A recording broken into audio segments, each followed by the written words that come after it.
Today will be my most controversial video yet. I did mention that, and I was talking to one of the streamers that follows me. Of course, I did say it was a controversial video. Today we're going to be talking about slavery, and of course, I've stated numerous times in an earlier stream that I did not agree with slavery when people pulled that off. Um, there should have been no reason for that to even happen in the first place. So slavery is the ownership of a person or as property, especially in regards to their manual labor that they perform. Now, it's an economic phenomenon, and it is an economic phenomenon, and its history resides in economic history. Um, Now, slavery particularly involves compulsory work with the slave's location of work and residence dictated by the party that holds them in bondage on their property. Now, enslavement is the placement of a person into slavery, and the person is called a slave or an enslaved person. Um, and this is some of the most brutal stuff that they ever had to endure. Like right here is a guy named Peter who was a slave from Louisiana in 1863. The scars are the results of a whipping that was by his by the owner. Basically, if you disobey something, or you disobey like your master's order, basically they had the right to beat you. Um, yeah, some of the shit was brutal back then. So many historical cases of enslavement occurred as a result of breaking the law, becoming indebted, suffering a military defeat, or exploitation for cheap labor. Other forms of slavery were instituted along the demographic lines, such as race or sex. Um, Now, slaves would be kept in bondage for life or for a fixed period of time, after which they would be granted freedom. Once they paid off everything that they had to do. Now, although slavery is usually involuntary and it involves coercion, there are also cases where people voluntarily enter into slavery to pay a debt or earn money due to poverty.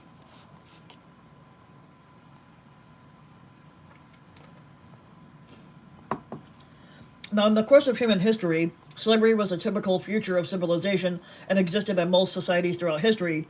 Like even Jewish people were slaves, and I'm Jewish myself. Now, but it is now outlawed in most countries of the world, except as a punishment for crime. Now, in general, there are two types of slavery throughout human history: domestic and productive.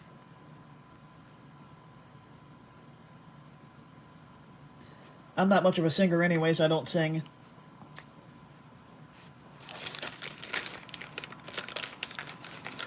Now, there's another one called chattel slavery. In chattel slavery, the slave um, is legally rendered the personal property chattel of the slave owner. In economics, the term de facto slavery describes the conditions of unfree labor and forced labor that most slaves endure today.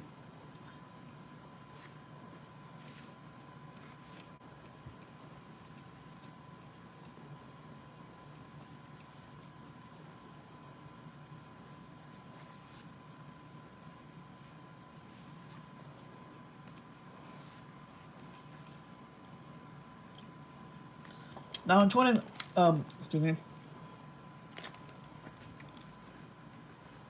Now, in 2019, approximately 40 million people, of whom were 26% were children, they were still enslaved throughout the world despite slavery being banned and outlawed.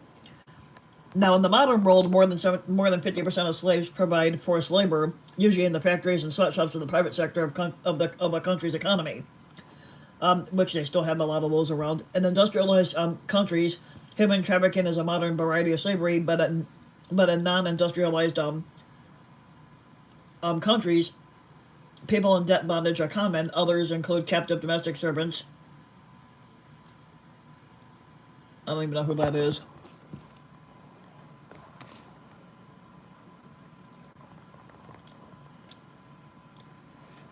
So you got human trafficking, and then you got captive domestic servants, people in forced marriages, and child soldiers.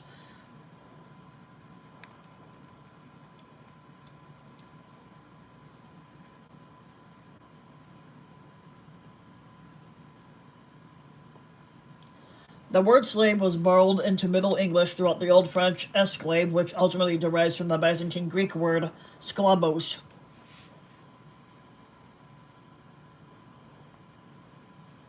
According to the widespread view, which has been known since the 18th century, the Byzantine Greek word skabonoi, borrowed from a Slavic tribe's self-name Slovene, turned into like a late Latin word. And it means prisoner of war or slave, and slave in the 8th and 9th century because they often became captured and enslaved. However, this version has been disputed throughout the 19th century.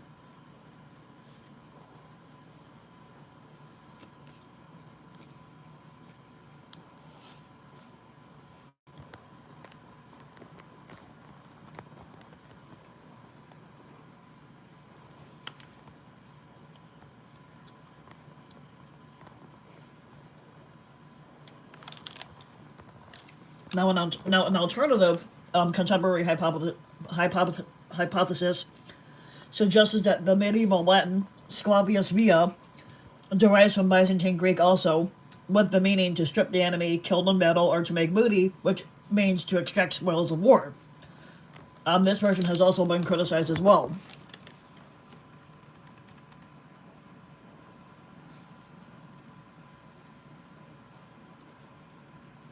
Now, there is no consensus among historians about whether terms such as unfree labor or enslaved person rather than slave should be used when describing victims of slavery.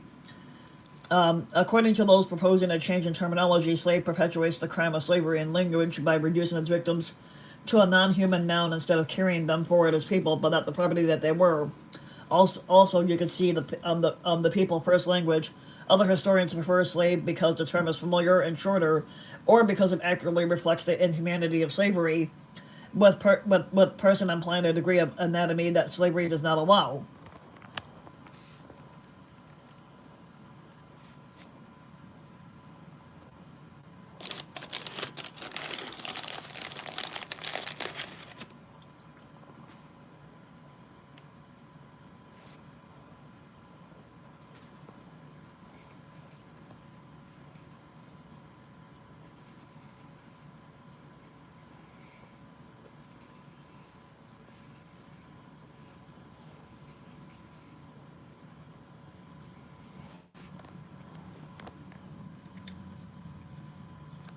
As a social institution, chattel slavery classifies slaves as chattels, which means personal property. Now, which was owned by the enslaver like livestock that can be brought and sold at will. Chattel slavery was historically the normal form of slavery worldwide and was practiced in places such as classical Greece and the Roman Empire, where it was considered to be a keystone for their society. Now, other examples include the institution of slavery in the Muslim world, such as medieval Egypt, as well as the sub-Saharan Africa, Brazil, the antebellum United States, and parts of the Caribbean, such as Cuba and Haiti. The Iroquois Indians enslaved others in ways that looked very much like chattel slavery. And then you got these pictures here. This was an actual poster where it says this. And then you go down, and it says a poster for a slave auction in Georgia and that dated back to 1860.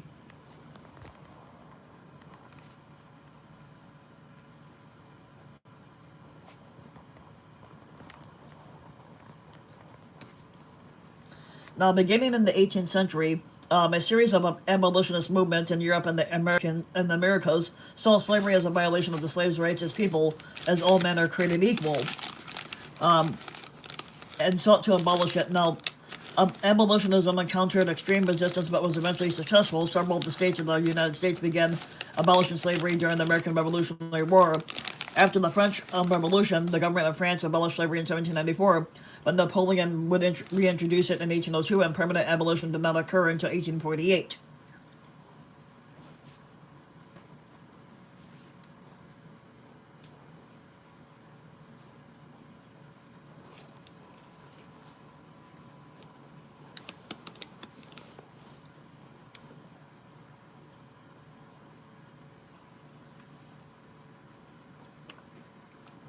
In much of the British Empire, slavery was subject to abolition in 1833, Now, throughout the United States, it was abolished in 1865, right after the Civil War ended, which was fought after the attempted secession of the South in order to protect its peculiar institution, slavery, which would be but in Cuba, slavery was abolished in 1886. The last country to abolish slavery was Brazil in 1888.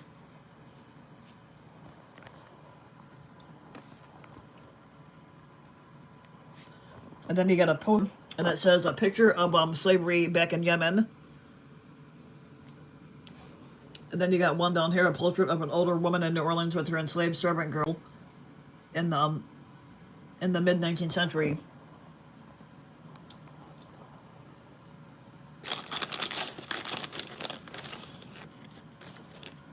So so chattel slavery survived the longest in the Middle East after the transatlantic slave trade had been suppressed. The ancient trans-Saharan slave trade, the Indian Ocean slave trade, and the Red Sea slave trade continued to traffic slaves from the African continent to the Middle East.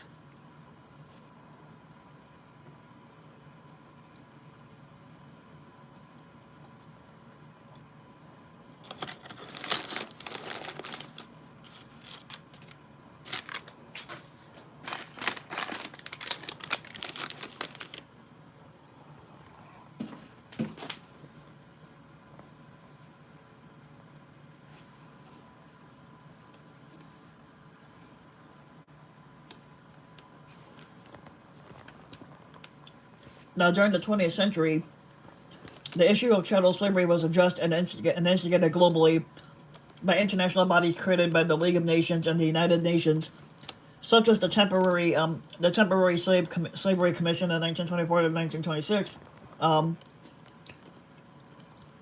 the the Committee of Experts on Slavery in 1932, and the Advisory Committee of Experts on Slavery in 1934 to 39. By the time of the UN Ad Hoc Committee on Slavery in 1950 to 51, legal chattel slavery still existed only in the Arabian Peninsula, like in Oman, Qatar, Saudi Arabia, and the Trucial states, and in Yemen. Now, legal chattel slavery was finally abolished in the Arabian Peninsula in the 1960s, Saudi Arabia and Yemen in 1962, Dubai in 1963, and Oman as late as being the last in 1970.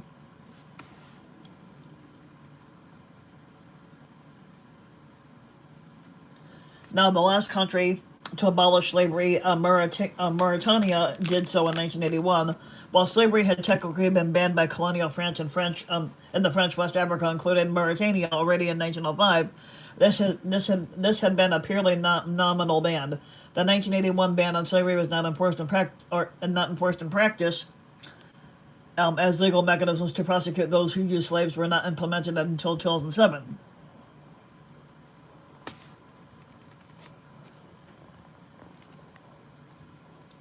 Indenture, also known as bonded labor or debt bondage, is a form of unfree labor in which a person works to pay off a debt by pledging themselves as collateral. The services required to pay the debt and their duration may be undefined, but debt bondage can be passed on from generation to generation, with children required to pay out their progenitor's debt. Debt bondage is most prevalent in Asia and is the most widespread form of slavery today.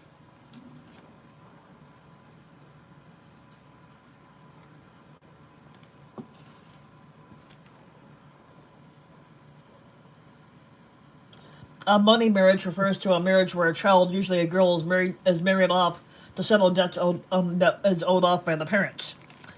The Chakri system is a debt bondage system found in parts of Bengal, where a woman or a girl can be coerced into prostitution in order to pay off their family debts.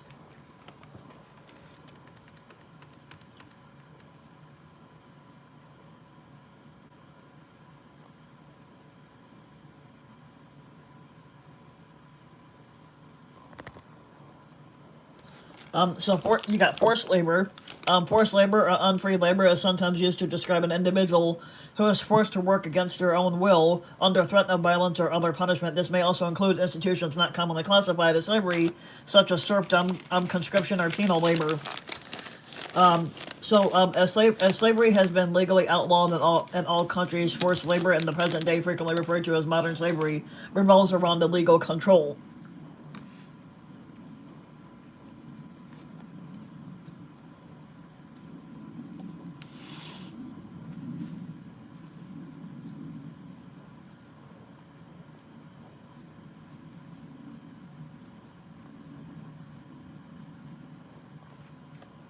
Now, human trafficking primarily involves women and children that are forced into prostitution and is the fastest growing form of forced labor, with Thailand, Cambodia, India, Brazil, and Mexico having been identified as leading hotspots of commercial sexual exploitation of children. Now, in 2007, Human Rights Watch estimated that 200,000 to 300,000 children served as child soldiers in the then current conflicts. More girls under the age of 16 work as domestic workers, which means sex workers, than any other category of child labor, often sent to cities by parents living in rural poverty, as with the Haitian people.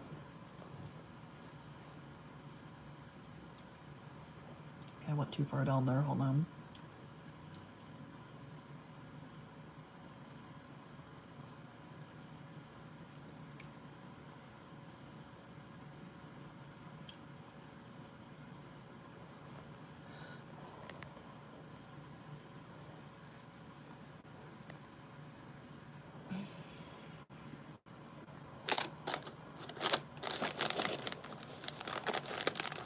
So you got forced marriages or early marriages are often considered types of slavery. Forced marriage continues to be practiced in parts of the world, including some parts of Asia and Africa, and in immigrant communities in the West.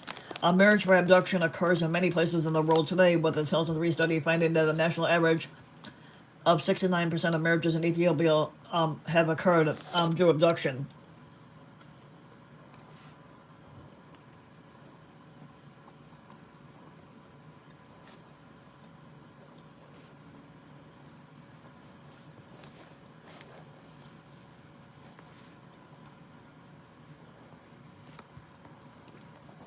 Now, now, now, the word slavery is often used as a pejorative to describe any activity into which one person is coerced into performing. Now, some argue that military drafts and other forms of coerced government labor constitute state-operated slavery. Some libertarians and anarcho-capitalists view government taxation as a form of slavery.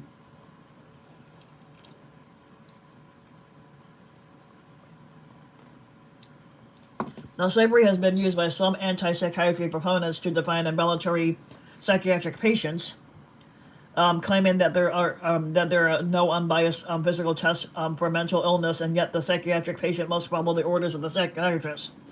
Now, they assert that instead of change to control the slave, the psychiatrist uses drugs to control the mind. Drapetomia was a pseudoscientific psychiatric diagnosis for a slave who would desire freedom. Symptoms include laziness and a tendency to free captivity.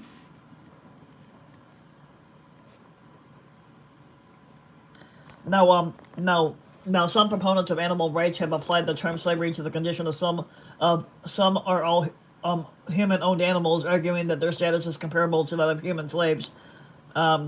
That's just a matter of opinion. Now, the labor market, as institutionalized under contemporary capital systems, has been criticized by mainstream socialists and by syndicalists who utilize the term wage slavery as a pejorative, or dysphonism for wage labor. Now, socialists draw parallels between the trade of labor as a commodity and slavery, and Cicero is also known to have suggested such parallels himself.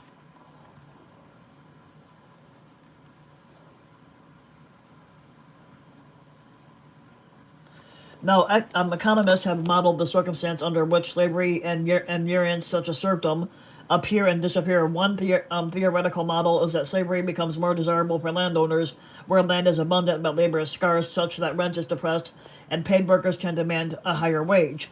Now, if the opposite holds true, then it is more costly for landowners to guard the slaves than to employ paid workers who could demand only low wages because of the degree of competition.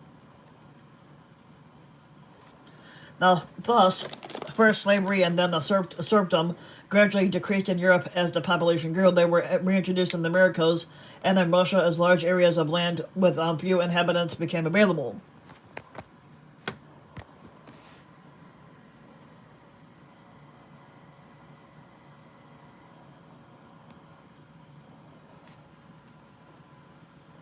Now, slavery is more common when the tasks are relatively simple and thus easy to supervise. such as large-scale monocrops such as sugarcane and cotton, in which the output depended on the economies of sale.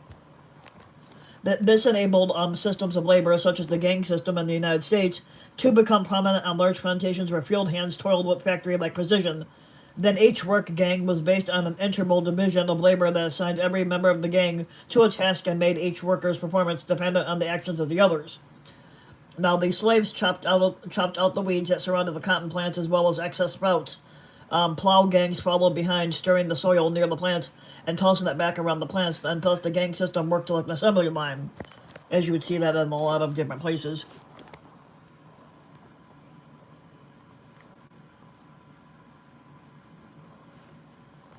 Since the 18th century, critics have argued that slavery hinders technological advancement because the focus is on increasing the number of slaves doing simple tasks rather than upgrading their efficiency. For example, it is sometimes argued that because of this narrow focus, technology in Greece and later in Rome was not applied to ease physical labor or improve any manufacturing at all.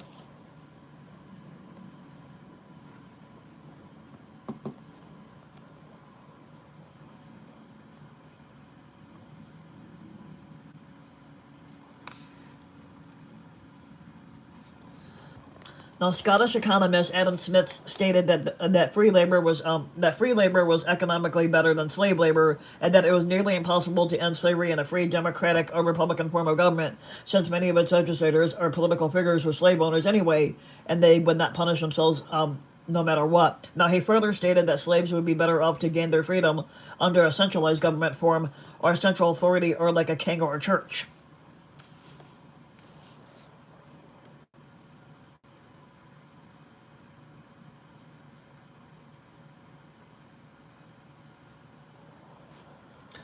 Now, similar arguments appeared in later works in the works of Auguste Comte, especially given Smith's belief in the separation of powers, or what Comte called the separation of the spiritual and the temporal during the Middle Ages and the end of slavery, and Smith's criticism of masters, past and present. As Smith stated in the lectures on jurisprudence, the great power of the clergy, thus concurring with that of the king, set the slaves at liberty.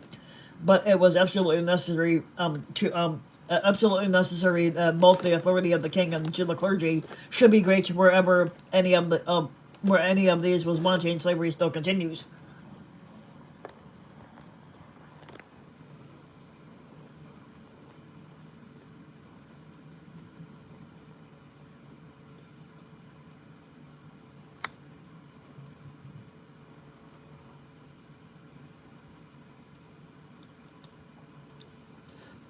The work. This is the work of the Muscadarians, where was in random Christian slaves held back in North Africa in 1637, and then down here you have another. And this is a sale and inspection of slaves to see what kind of to see what they can do and what they couldn't.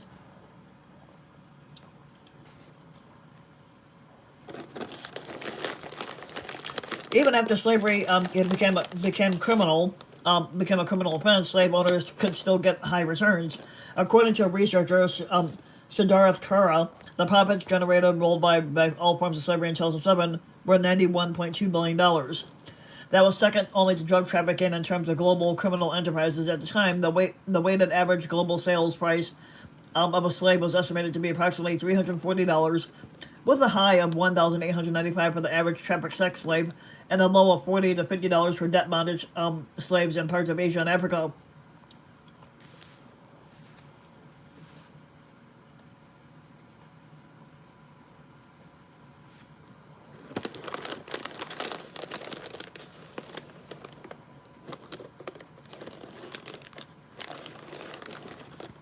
The weighted average annual profit generated by a slave in 2007 was $3,175, with a low average with a low of an average about $950 for a bonded labor, and $29,210 for a trafficked sex slave. Approximately 40% of slave profits each year were generated by trafficked sex slaves, representing slightly more than 4% of the world's 29 million slaves that we have around.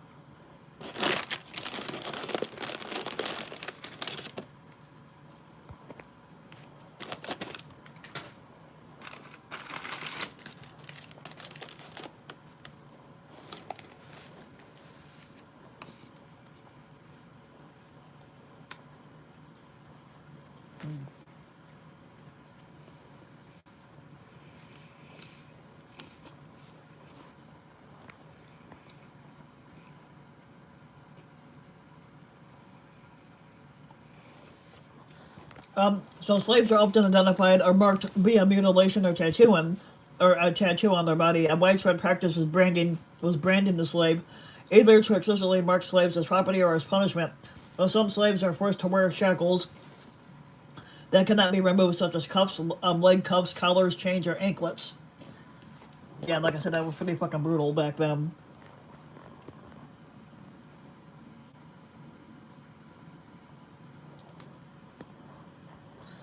Top picture here is a barefoot slaves depicted in David Roberts' Egypt and Nubia, which was issued between 1845 and 1849, depicting victims of slavery in Egypt.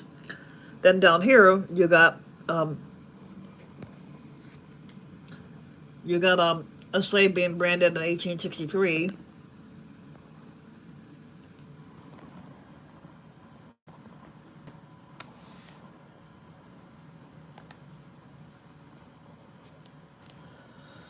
Slaves have been owned privately by individuals, but have also been under state ownership. For example, the Kisang were women from low caste and pre-modern Korea who were owned by the state under government officials known as Hojang, and they were required to provide entertainment to the aristocracy. In the 2020s, in North Korea, pleasure brigades are made up of women selected from the general population to serve as entertainers and concubines to the rulers of North Korea.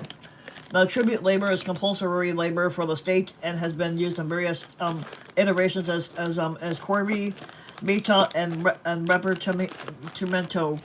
The internment camps of totalitarian regimes such as the Nazis and Soviet Union placed increasing importance in the labor provided in those camps, leading to a growing tendency among historians to designate such systems as slavery.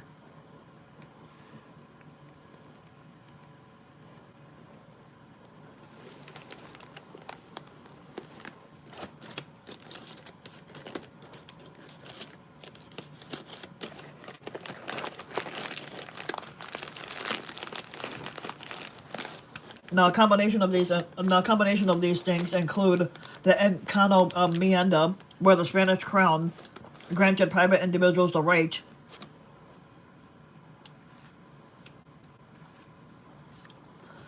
were granted private rights individuals the right to the free labor of a specified number of natives in a given area.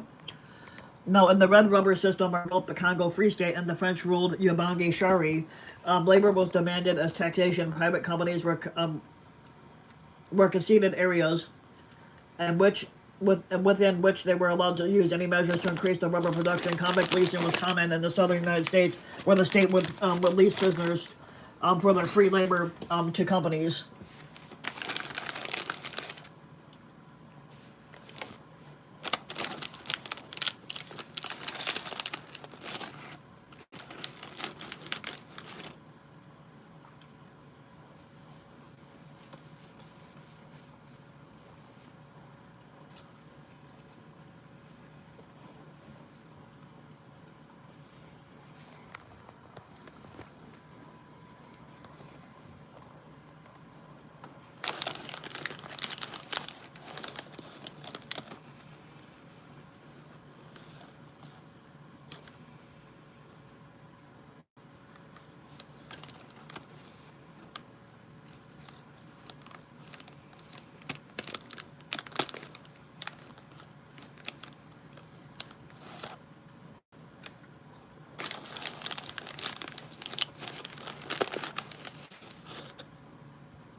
Okay, so depending upon the era and the country, slaves sometimes had a limited set of legal rights.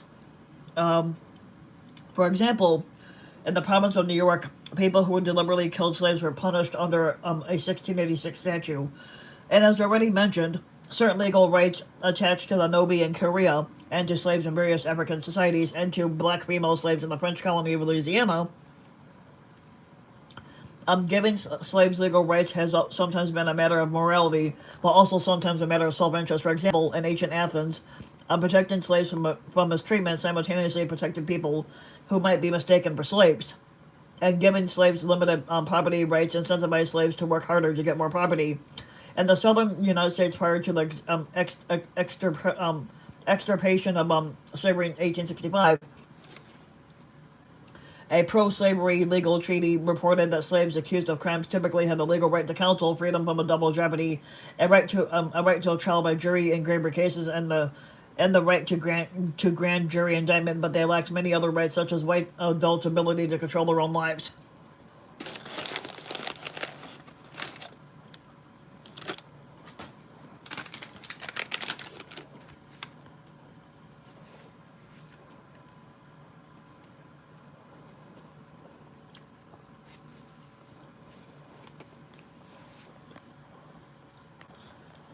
You got this picture here. This is a Corinthian block figure terracotta votive tablet of slaves working in a mine dated to the late 17th century.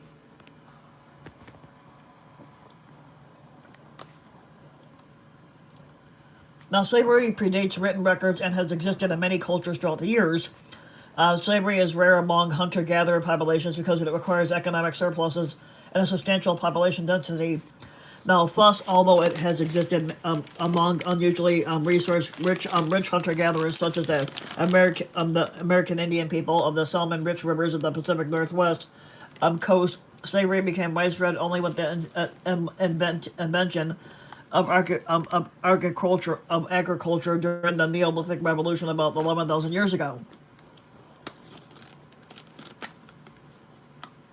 Yes, we're talking about slavery. Now, slavery was practiced in almost every ancient civilization, but such institutions included debt bondage, punishment of crime, the enslavement of prisoners of war, child abandonment, and the enslavement of the slave's offspring.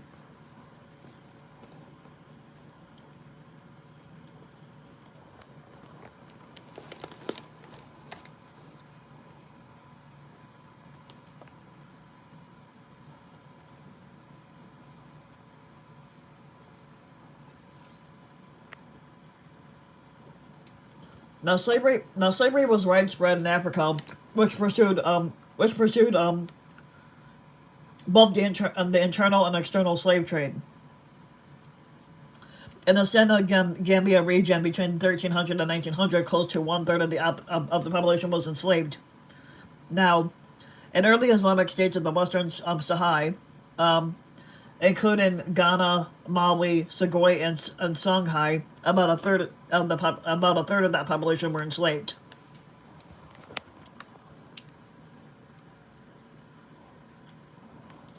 In European courtly society and European aristocracy, black African slaves and their children became visible in the late 13 and 1400s. Starting with Frederick II, Holy Roman Emperor, black Africans were included in the retinue in 1402, an Ethiopian embassy reached Venice. In the 1470s, black Africans were painted as court attendants in mole paintings that were displayed in Mantua and Ferrara. In the 1490s, black Africans were included on the emblem of the Duke of Milan.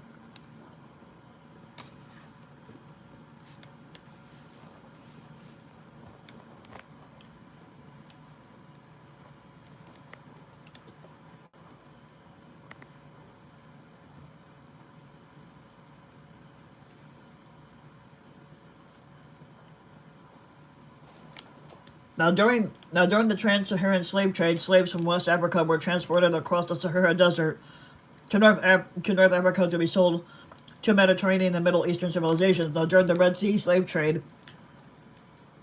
slaves were transported from Africa across the Red Sea to the Arabian Peninsula. The Indian Ocean slave trade, sometimes known as the East African slave trade, was multi-directional. Africans were sent as slaves to the Arabian Peninsula, but to Indian Ocean islands, including Madagascar, and to the Indian subcontinent, and later to America. Now, these traders captured Bantu people from the interior to present-day Kenya, Mozambique, and Tanzania, and brought them to the coast. Now, there, the slaves gradually assimilated in rural areas, particularly in Ugunja and Pemba Islands.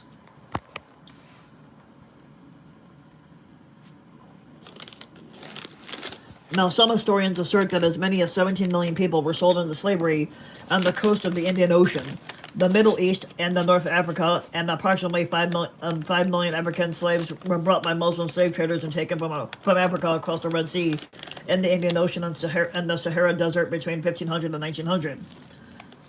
The captives were sold throughout the Middle East, and this trade accelerated as superior ships had led to more trade and greater demand for labor on plantations in the region. Now, eventually, tens of thousands of captives were being taken every year, but the Indian Ocean slave trade was multi-directional and changed over time. To meet the demand for menial labor, the Bantu slaves brought by East African slave traders from southeastern Africa were sold into cumulatively large numbers over the centuries for customers in Africa and Egypt, Arabia, the Persian Gulf, so for Egypt, Arabia, the Peninsula Gulf, India, European colonies in the Far East, and the Indian Ocean islands, Ethiopia, Sudan, and Somalia.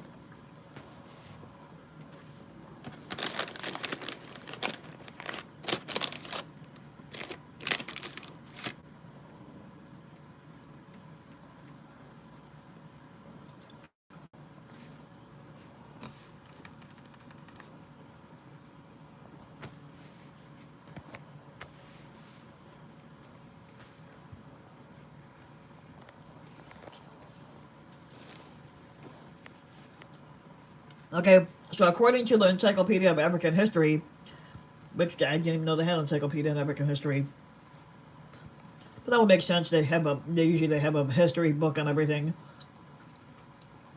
It is estimated that the 1890s, the largest slave population of the world, about 2 million people, were concentrated in the territories, and the territories of the Sokoto Caliphate. Now, the use of slave labor was extensive, especially in agriculture. The Anti-Slave Society estimated that there were 2 million slaves in Ethiopia in the early 1930s out of an estimated population of 8 to 16 billion people.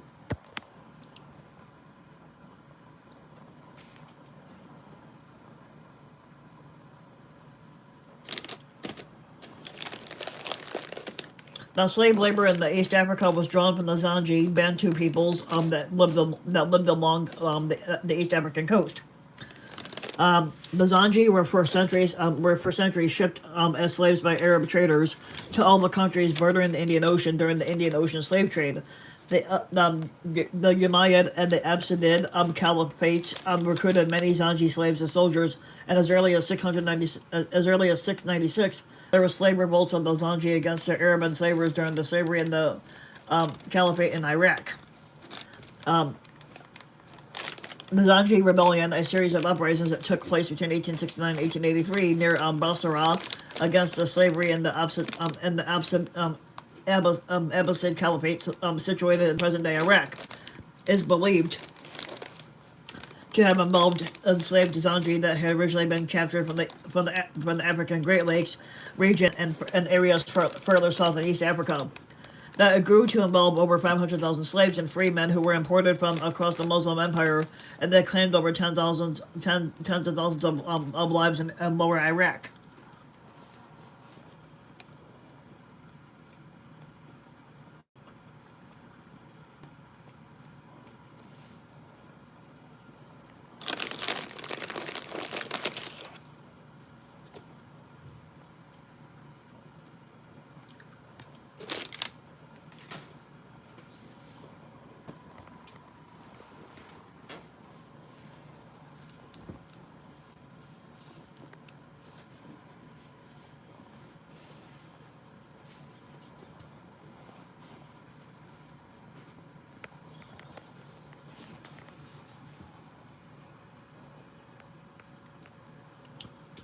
So the Zanji were taken as slaves to the Middle East, were often used in strenuous agricultural work as the plantation economy boomed and the Arabs became richer. Agriculture and other manual labor work was thought to be demeaning, but the resulting labor shortage led to an increased slave market. Now, in Algiers, the capital of Algeria, they captured Christians and Europeans, and they were forced into slavery. At one point, in about 1650, there were about as many as 35,000 Christian slaves in Algiers. By one estimate, raids by Barbary slave traders on coastal villages and ships extending from Italy to Iceland enslaved an estimated 1.25 million Europeans between the 16th and 19th century. However, this estimate is the result of an extra population, which assumes that the number of European slaves captured by Barbary pirates was constant for a 250 year period. But here you got the picture of the slave market in Algiers.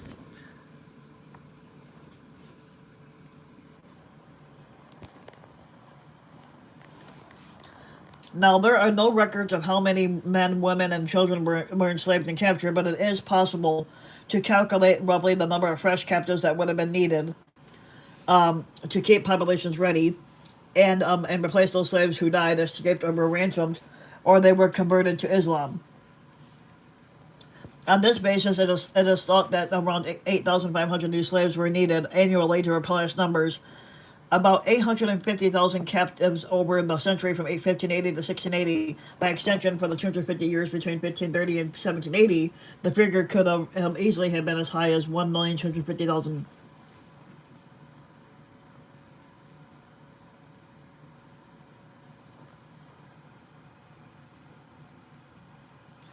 Now, Davis's numbers have been refuted by other historians, such as David Earle, who cautions that the true picture of European slaves is clouded by the fact that corsairs also seized non-Christian whites from Eastern Europe.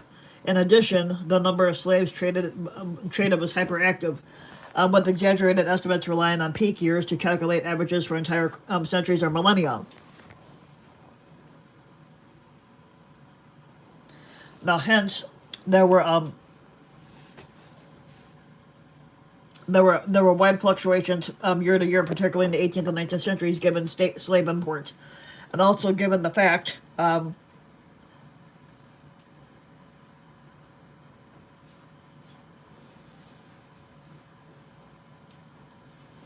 given the fact that prior to the 1840s there were no consistent records of slaves. Now, Middle East expert John Wright cautions that modern estimates are based on back calculations from human observation. Such observations across the late 16th and early 17th century account for around 35,000 European Christian slaves held throughout this period on the Barbary coast, across Tripoli, Tunis, but mostly in Algiers. The majority were sailors, particularly those who were English, taken with their ships, but others were fishermen and coastal villagers. However, most of these captives were people from lands close to Africa, particularly in Spain and Italy. Now, this eventually would lead to the bombardment of Algiers by the Anglo-Dutch fleet in 1816.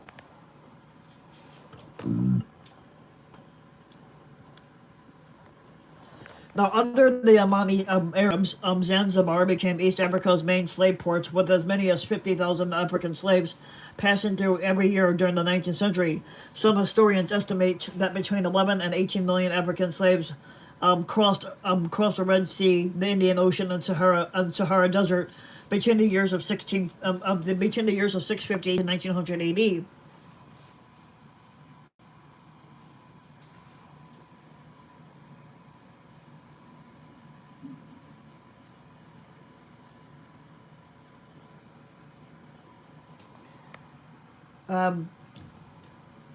Let's go down here.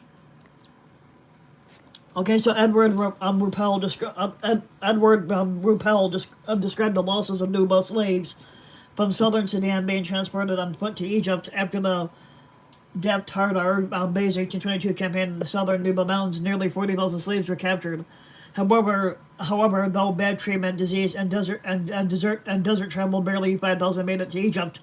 W.A. Beethoven wrote, the German doctor Gustav Nachtigall, an eyewitness, believed that for every slave who arrived at a market, 3 or 4 would die on the day. So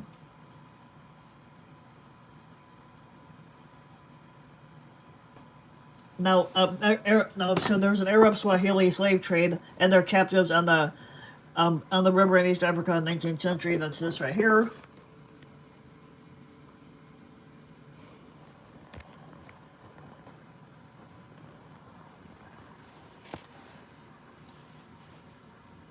Now, Kelty, the partition of Africa, London, 1920, believes that for every slave that the Arabs brought to the that the Arabians brought to the coast, at least 6 died on the way or during the slaves' raid. Livingston puts the figure as high as 10 to 1.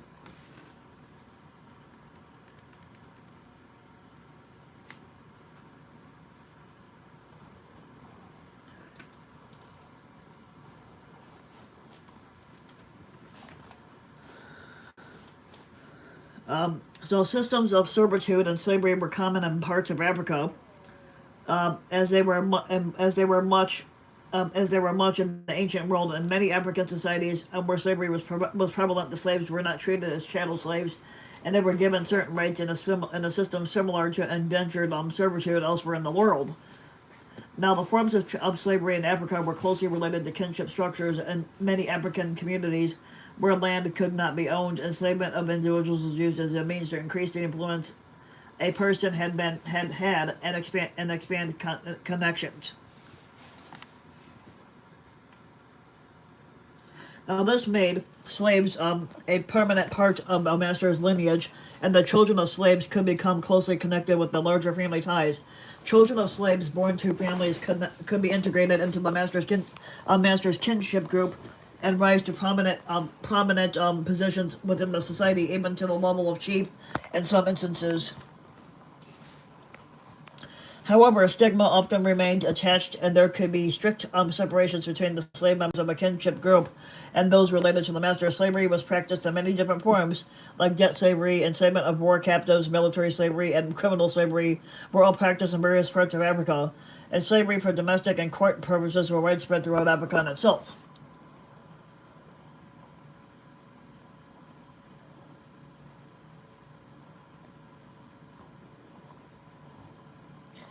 Now within the Atlantic, when the Atlantic slave trade began, many of the local slave systems began supplying captives for chattel slave markets outside Africa. Although the Atlantic slave trade was not the only slave trade from Africa, it was the largest in volume and intensity, as people had wrote.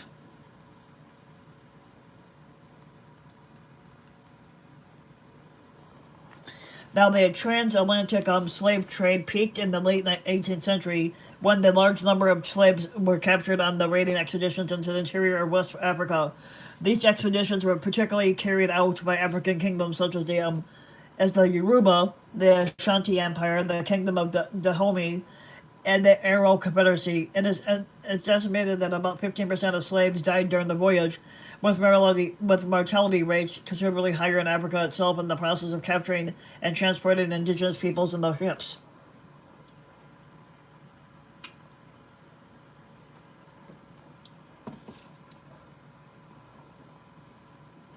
Now, Mauritania was the last country in the world to officially ban slavery in 1981, with legal prosecution of slaveholders established in 2007.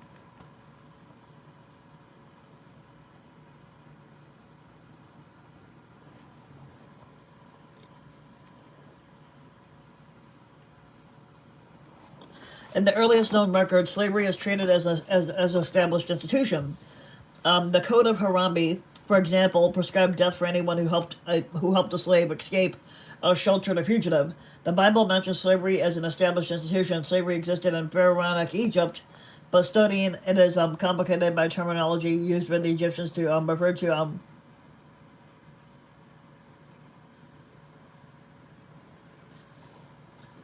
now now yeah, like I said, slavery existed in the pharaonic Egypt. By studying it but it's complicated by terminology used by the Egyptians to refer to different classes of servitude over the course of history.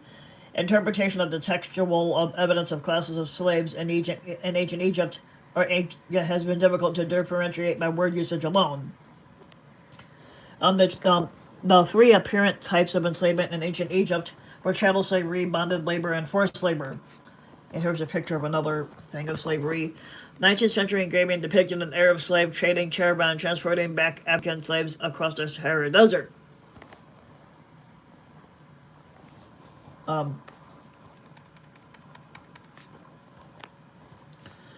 Following the Islamic conquest of the 7th and 8th century, slavery was regulated by the Islamic law in a parallel to the Middle East being more or less united by a succession of Islamic empires.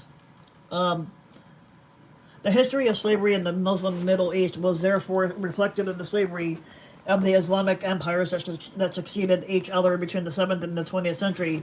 Slavery was hence reflected in the institution of slavery in the Caliphate, and slavery in the Umayyad Caliphate, and slavery in the Abbasid Caliphate, and slavery in the Mamluk Sultanate, and slavery in the Ottoman Empire. And before slavery was finally abolished in one Muslim country after another,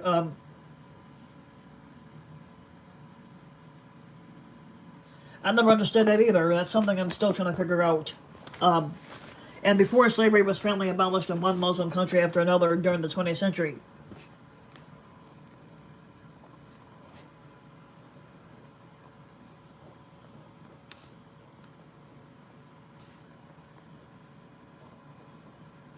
Now, historically, slaves in the Arab world came from many different regions, including the sub-Saharan Africa, mainly Zanj, the Caucasus, meaning Circassians, Central Asia, mainly Tartars, um, and Central and Eastern Europe, mainly slaves. These slaves were trafficked into the Arab world from Africa via the Trans-Saharan slave trade and the Bak Treaty, the Red Sea slave trade, and the Indian Ocean slave trade from Asia via via the Bukhara slave trade, and from Europe via the Prague slave trade and the Venetian slave trade and the Barbary slave trade, respectively.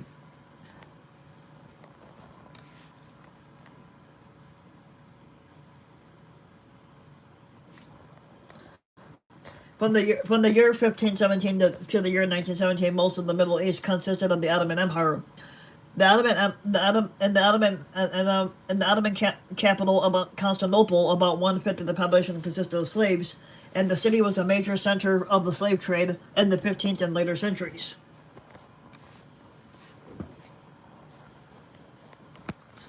Now here's the Ottoman Empire thing. The Ottoman Wars saw the Europeans dragged to that empire. Um,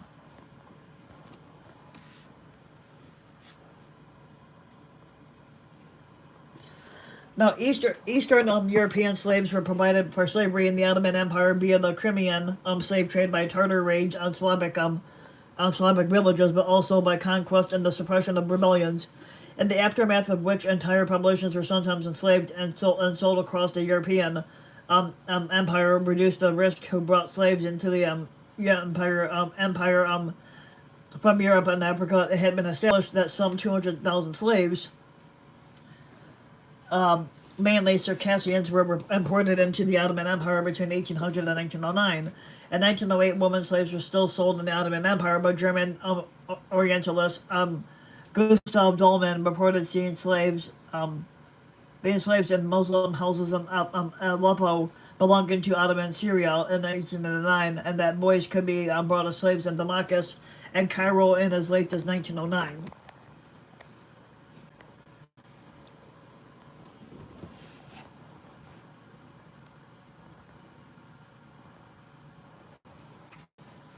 Go up here.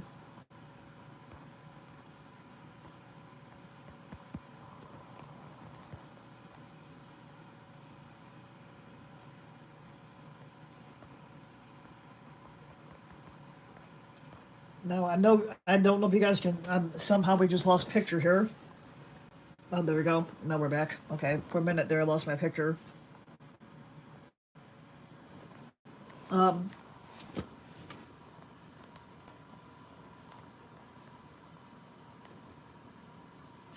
Now, a major center of slave trade to the Middle East was Central Asia, where the Bukhara slave trade had supplied slaves to the Middle East for thousands of years, from antiquity until the 1870s. A slave market for captured Russian and Persian slaves, where the Kievan slave trade centered in the Central Asian Khanate of Khiva.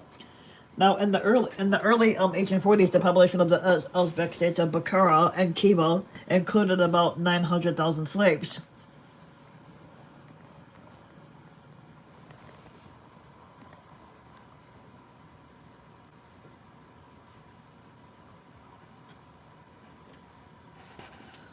Now, by 1870, chattel slavery had been at least formally banned in most areas of the world, with the exception of Muslim islands in Caucasus, Africa, and the Persian Gulf. Now, um, slavery was by the 1870s viewed. Oh shit! Hold on, Booker. Okay, son of a bitch. Okay, there we go. Now we're back. Um, Now, while slavery was by the 1870s viewed as morally unacceptable in the West, slavery was not considered to be immortal into the Muslim world, since it was an institution that was recognized in the Quran, and it was morally considered to be and morally considered and justified under the guise of warfare against non-Muslims like Kafir or Dar al-Harb, and non-Muslims who were kidnapped and enslaved by Muslims around the Muslim world, and the Balkans, the Caucasus, the Malu Chistan, India, South West Asia, and the Philippines. Now, slaves were marched in shackles to the coast of Sudan, Ethiopia, and Somalia, placed upon dhows, and trafficked across the Indian Ocean to the Gulf of Aden, across the Red Sea to Arabia and Aden, with weak slaves being thrown into the sea, or across the Sahara Desert via the trans-Saharan slave trade to the Nile, while dying from exposure and swollen feet.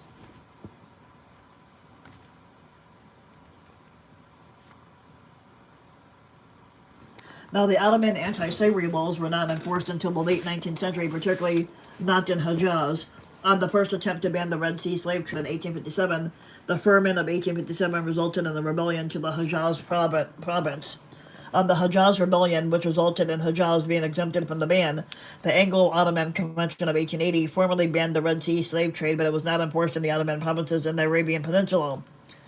In the 19th century, the Sultan of Morocco stated to the Western diplomats that it was impossible for him to ban slavery because such a ban would not be enforceable, but the British asked him to ensure that the slave trade in Morocco would at least be handled discreet and away from the eyes of foreign witnesses.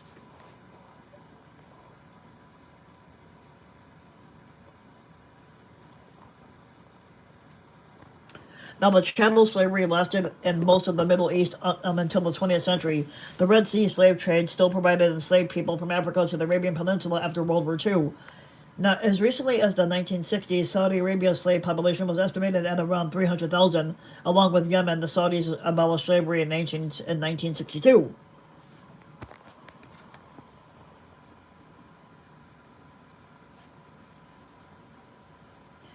Now,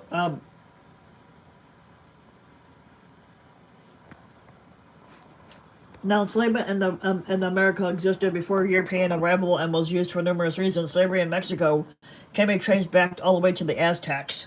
Other Amerindians, such as the Inca of the Andes or the Tupi Nama of the Brazil, the Creek of Georgia, and the Comanche of Texas also practiced slavery. Slavery in Canada was practiced by First Nations and by European settlers. Slave-owning people that became Canada were, for example, the fishing societies such as the Yurok that lived along the Pacific coast from the Alaska to California on what is sometimes described as the Pacific or northwest coast. Some of the indigenous people of the Pacific Northwest coast, such as the Haida and the Tlingit, were traditionally known as fierce warriors and slave traders, raiding as far as California. Now, slavery was hereditary, the slaves being prisoners of war, and their descendants were slaves. Some nations in British Columbia continued to segregate and ostracize the descendants of slaves as late as the 1970s.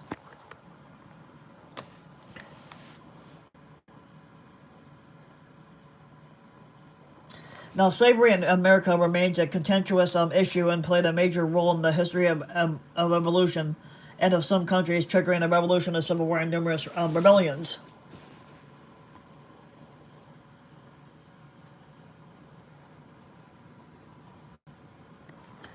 Now, the countries that controlled most of the transatlantic slave trade markets in terms of a number of ships of slave ships shipped to the UK, Portugal, and France.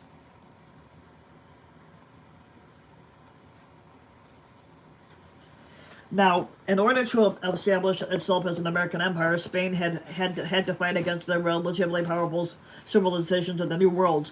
The Spanish conquest of the indigenous peoples in the Americas included using the natives as first labor. The Spanish colonies were the first Europeans to use African slaves in the New World on islands such as Cuba and Hispaniola.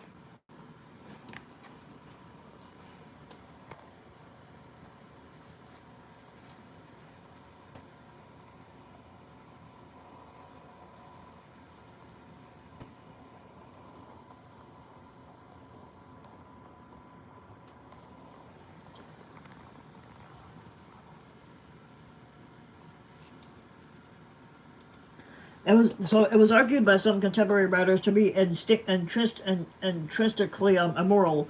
Now, Bartolome de las Casas, a 16th century Dominican friar and Spanish historian, participated in campaigns in Cuba and was present at the massacre of Jujuy.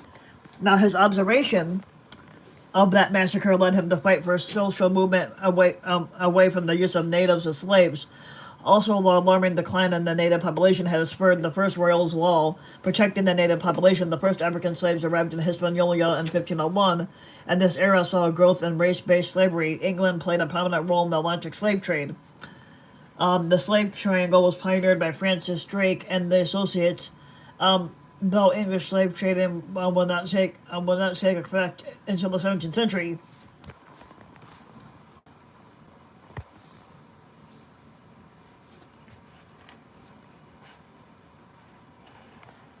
Now, many whites who arrived in North America during the 17th and 18th centuries came under contract as indentured servants.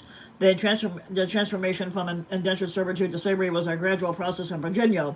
The earliest legal documentation of such a shift was the year 1640, where a black man, John Punch, was sentenced to lifetime slavery, forcing him to serve his master Hugh Gwynn for the remainder of his life for attempting to run away. Now, this case was significant because it established the disparity between his sentence as a black man and that of the two white indentured servants who escaped with him, one described as Dutch and one as a Scotchman. It is the first document case of a black man sentenced to lifetime servitude, and is considered to be one of the first legal cases to make a racial distinction between black and white indentured servants.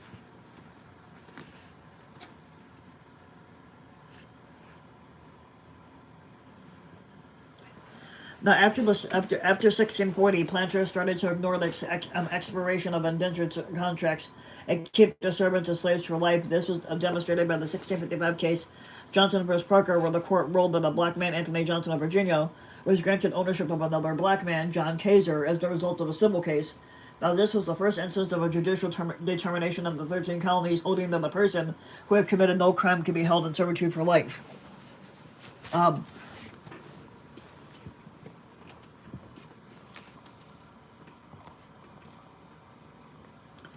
Now, in Jamaica and elsewhere in the Caribbean area, the Spanish enslaved many of the Taino slaves. Some of them would escape and stronghold themselves and their children up of cliffs to avoid enslavement, but most died from European diseases and being overworked.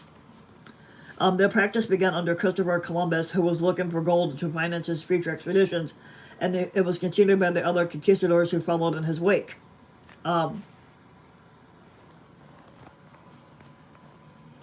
In 1519, Hernan Cortez brought the first modern slave to Mexico.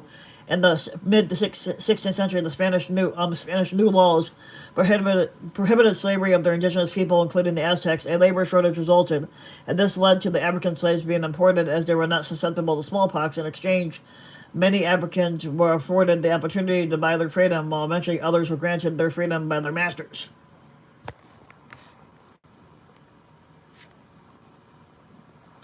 Now, Spain practically did not trade in slaves until 1810, after the rebellions and independence of its American territories or viceroyalties. After the Napoleonic invasions, Spain had lost its industry and its American territories, except in Cuba and Puerto Rico, where the African slave trade to Cuba began on a massive scale from 1810 onwards.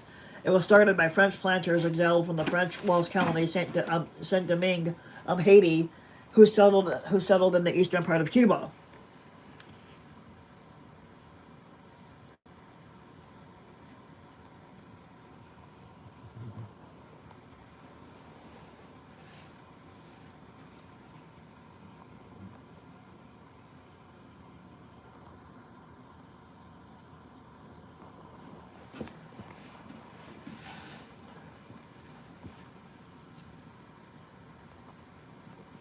Now, in the early 17th century, the majority of the labor in Barbados was provided by European indentured servants, mainly English, Irish, and Scottish, with African and Native American slaves providing little of the workforce. The introduction of sugarcane in 1640 completely transformed society and the economy. Barbados eventually had one of the world's largest sugar cane industries, and the workable sugar plantation required a large investment and a great deal of heavy labor. Now, at first, Dutch traders supplied the equipment, financing, and African slaves, in addition to transporting most of the sugar to Europe. In 1644, the population of Barbados was estimated at about 30,000, of which about 800 were of African descent, with the remainder mainly of English descent. And by 1700, there were about 15,000 free whites and 50,000 enslaved Africans in Jamaica, although the African slave population in the 1670s and 1680s never exceeded 10,000. By 1800, it had increased to over 300,000. The increased implementation of slave codes or black codes, which created differential treatment between Africans and the white workers and ruling the planter class. In response to these codes, several slave rebellions were attempted or planned during this time, but none succeeded. Here's the British West Indies at the top, where workers were planting sugarcane. And then down at the bottom is a slave of Musa, who led the largest slave rebellion in Barbarian history. And the Barbadian history, like Barbados state thing. Now, the planters of the Dutch colony of Suriname relied heavily on African slaves to cultivate, harvest, and process the commodity crops of coffee, cocoa, sugarcane, and cotton plantations. The Netherlands abolished slavery in 1863.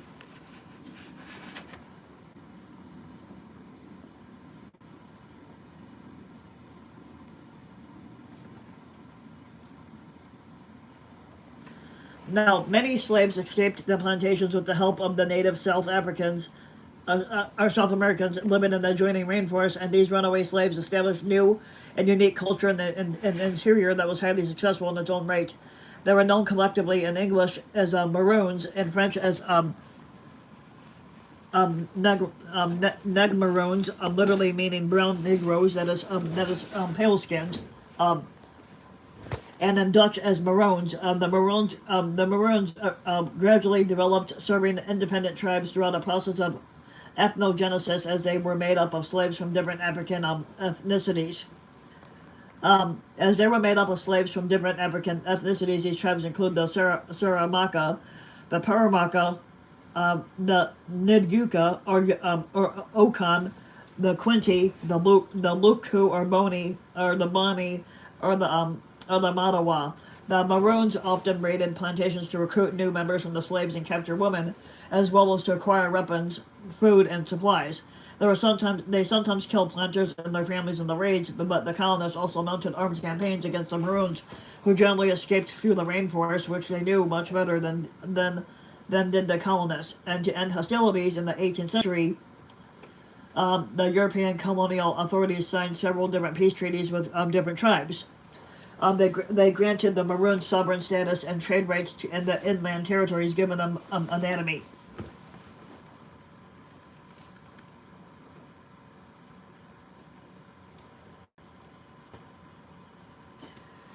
Now, the slavery in Brazil began long before the first Portuguese settlement was established in 1532, as members of one tribe would enslave captured members of another. Later, the Portuguese colonists were heavily dependent on indigenous labor during the initial phases of settlement to maintain the subsistence economy, and natives were often captured by expeditions called banderios. The importation of African slaves began midway through the 16th century, but the enslavement of indigenous people continued well into the 17th and 19th century.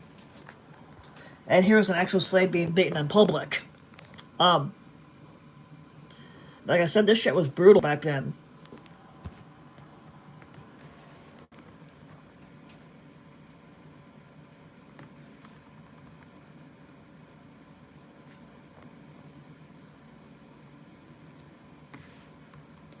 Okay, so during the Atlantic slave trade era, Brazil imported more African slaves than any other country. Nearly 5 million slaves were brought from Africa to Brazil during the period from 1501 to 1866. Until the early 1850s, most African slaves also arrived on Brazilian shores, and they were forced to embark at West Central Africa ports, especially in Luanda, which is in present day Angola. Today, with the exception of Nigeria, the country with the largest population of people of African descent is in Brazil.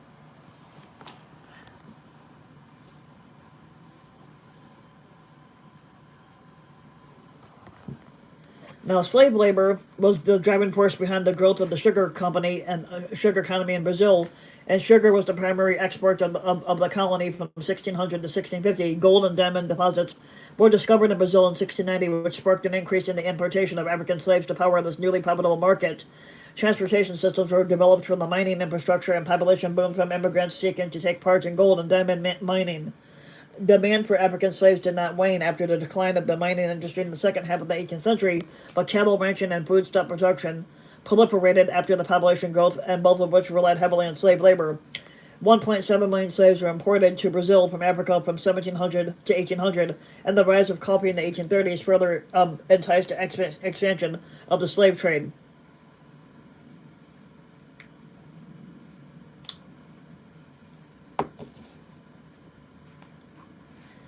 Brazil was the last country in the Western world to abolish slavery. 40% of the total number of slaves that were brought to the Americas were sent to Brazil.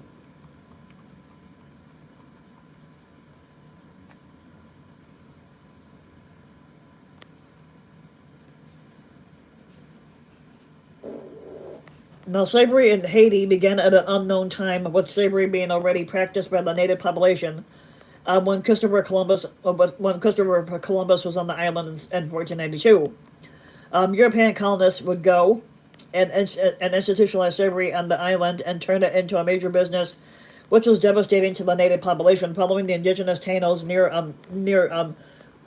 dissemination from forced labor, disease, and war, the Spanish, under advisement of the Catholic priest Bartolome de las Casas, and with the blessing of the Catholic Church, who also wished to protect the indigenous people, began engaging in earnest in the use of African slaves. During the French colonial period beginning in 1625, the economy of Haiti, then known as Saint Domingue, was based on slavery, and the practice there was regarded as the most brutal in the world.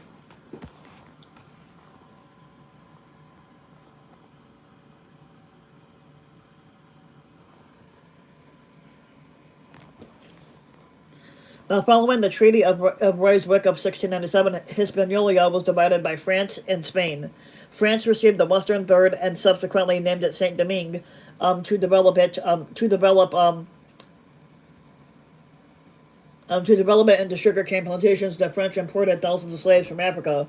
Sugar was a lucrative commodity crop throughout the 18th century. By 1789, approximately 40,000 white colonists lived in Saint Domingue, and the whites were vastly outnumbered by the tens of thousands of African slaves that they imported to work on their plantations, which were primarily devoted to the production of sugarcane. In the north of the island, slaves were able to retain many ties to African cultures, religion, and language, and these ties were continually being renewed by newly imported Africans. Blacks outnumbered whites by about 10 to 1.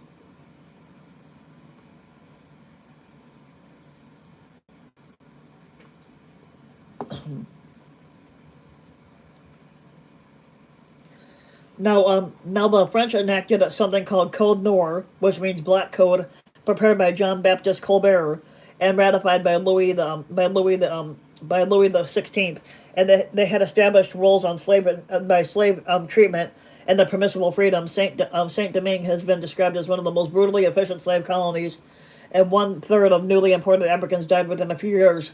Many slaves would die from diseases such as smallpox and typhoid fever, and they also had birth rates around 3%. And there is evidence that some women aborted fetuses, or they committed infanticide rather than allow their children to live with the bonds of slavery.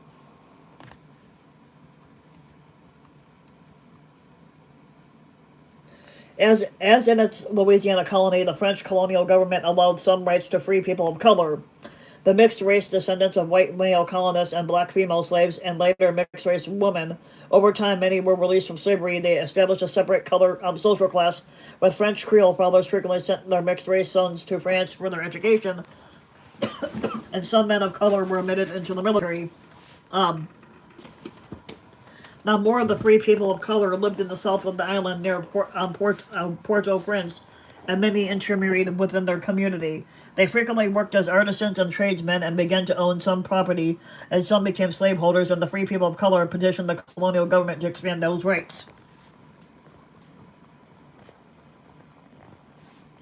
Now, slaves that made it to Haiti from the transatlantic journey and slaves born in Haiti were first documented in Haiti's archives, and they transferred it to France's Ministry of Defense and the Ministry of Foreign Affairs. As of 2018, these records are in the National Archives of France, according to the 1788 census. Haiti's population consisted of nearly 40,000 whites, 30,000 free coloreds, and 450,000 slaves.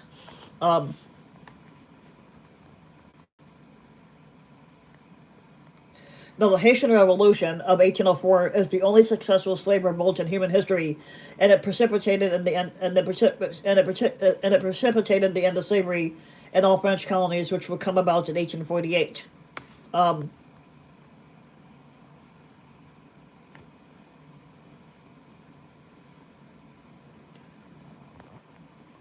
Now, slavery in the United States was the legal institution of human chattel enslavement, primarily of Africans and African Americans, that existed in the United States of America in the 18th and 19th centuries.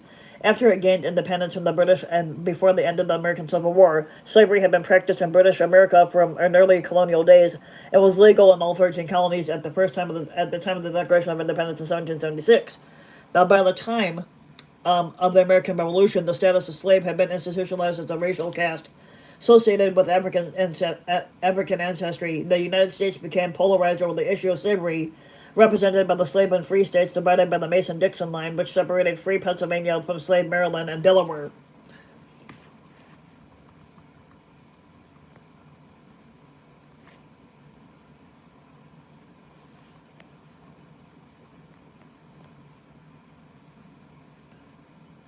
Now, Congress during the Jefferson administration prohibited the importation of slaves, effective in 1808, although smuggling illegal importing was not unusual. Domestic slave trading, however, continued at a rapid pace, driven by labor demands from the development of cotton plantations in the Deep South. Now, those states attempted to extend slavery into the new and western territories to keep their share of political power in the nation. Now, such laws proposed to Congress to continue the spread of slavery into newly ratified states, including the Kansas-Nebraska Act.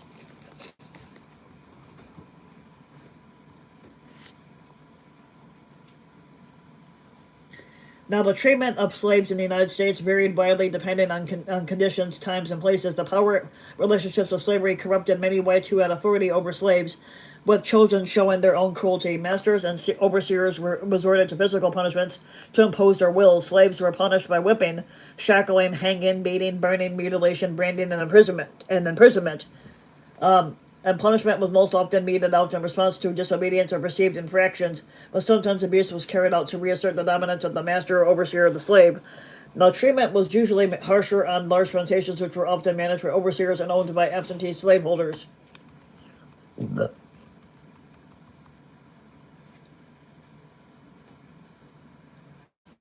Now, William Wells Brown, who escaped to freedom, reported that on one plantation, slave men were required to pick about 80 pounds of cotton per day, while women were required to pick 70 pounds per day. If any slave failed to meet that quota, they were subject to whiplashes for each pound that they were short. The whipping post stood next to the cotton scales. Now, a New York man who attended a slave auction in the mid-19th century reported that at least 3/4 of the male slaves he saw at sale had scars on their backs from whipping. By contrast, small slave-owning families had closer relationships between the owners and slaves, and this sometimes resulted in a more humane environmental, but was not a given.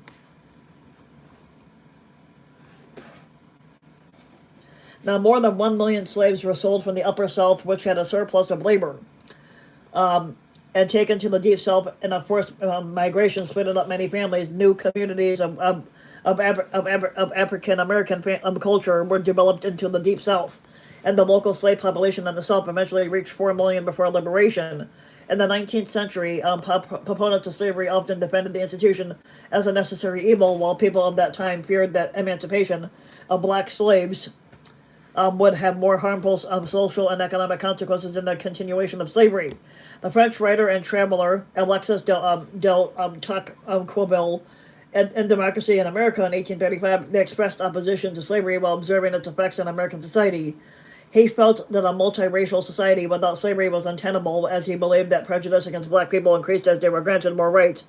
Now, others like James Henry Hammond argued that slavery was a positive good, stating, "Such a class you must have, or you would not have that other class which leads to progress, civilization, and refinement."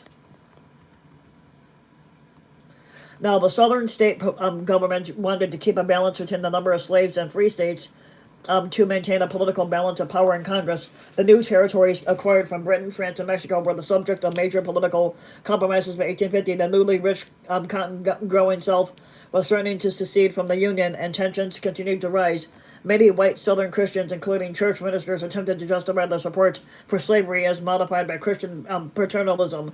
The largest denominations, the Baptist, Methodist, and Presbyterian churches, split over the slavery issue into regional organizations of the North and South.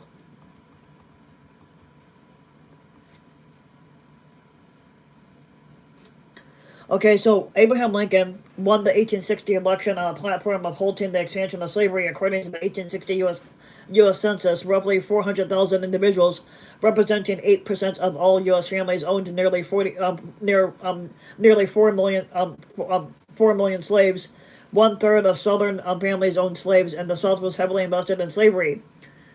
As such, upon Lincoln's election, 7 states broke away to the Confederate States of America, and the first 6 states to secede had the greatest number of slaves in the South. Shortly after, over the issue of slavery, the United States erupted into an all-out civil war, with slavery legally ceasing as an institution following the war in 1865.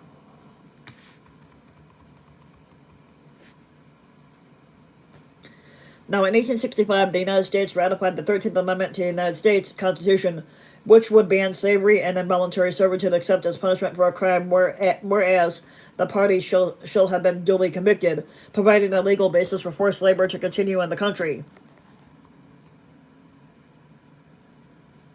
And this led to the system of convict leasing, which affected primarily African Americans.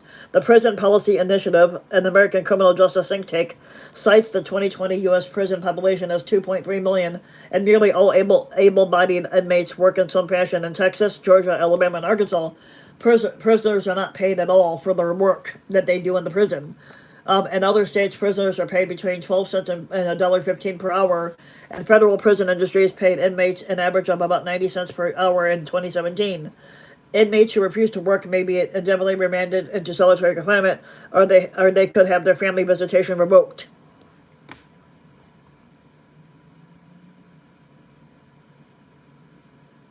From 2010 to 2015, and again in 2016 and 2018, a lot of prisoners in the U.S. refused to work, protesting for better pay, better conditions, and for the end of forced labor. Strike leaders were punished with indefinite solitary confinement, and forced prison labor occurs in both government-run prisons and private prisons. Core Civic and the GEO Group constitute half the market share of private prisons. And they made a combined revenue of $3.5 billion in 2015. The value of all labor by inmates in the United States is estimated to be in the billions. In California, 2,500 incarcerated workers fought wildfires for only $1 per hour through the conservation camp program, which saves the state as much as $100 million a year.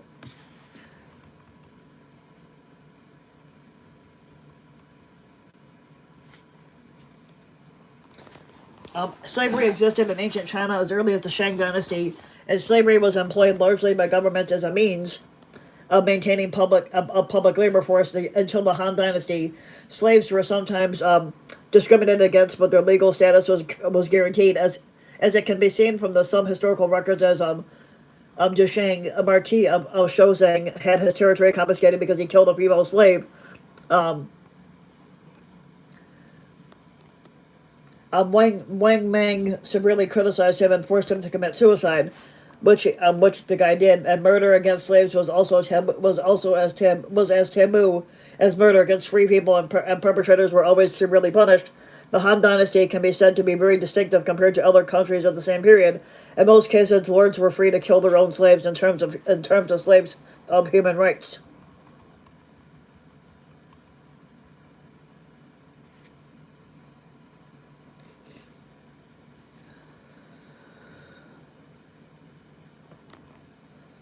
After the southern and northern dynasties, due to years of poor harvest, the influx of foreign tribes, and the resulting wars, the number of slaves exploded, and they became a class, and they were called Jinaman. The word literally means inferior person. As stated in the commentary of Tang Code, slaves and inferior people were legally equivalent to livestock products, and they always had a low social status, and, and, and even they were deliberately murdered. The perpetrators received only a year in prison.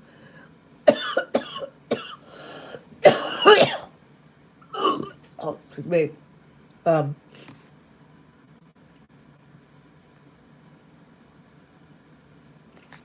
and they were punished when they reported the crimes of their lords. Now,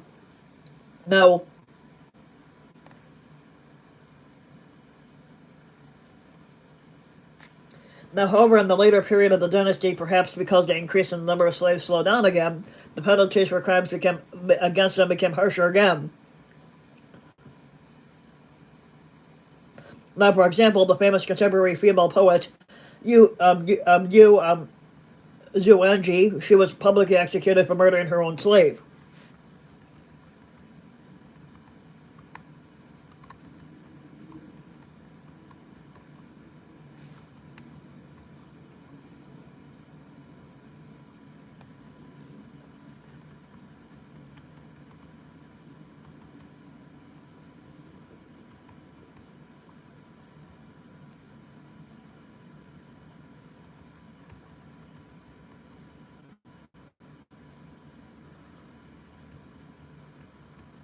I think I went too far back.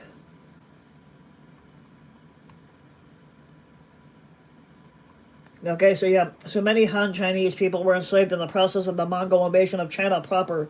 According to Japanese historians, Mongolian slaves were owned by Han Chinese during the Yuan dynasty. Slavery has taken various forms throughout China's history, but it was reportedly abolished as a legally recognized institution, including in the 1909 law, fully enacted in 1910. Although the practice continued until at least 1949.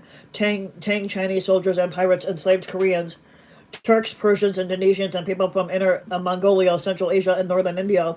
The greatest source of slaves came from southern tribes, including Thais and Aboriginals from the southern provinces of Fujian, Guangdong, and Gizeh, and Malays, Khmers, Indians, and black-skinned people who were either Austronesian Negroes of southern Asia and the Pacific Islands, or Africans, or both, but were also purchased as slaves in the Tang Dynasty.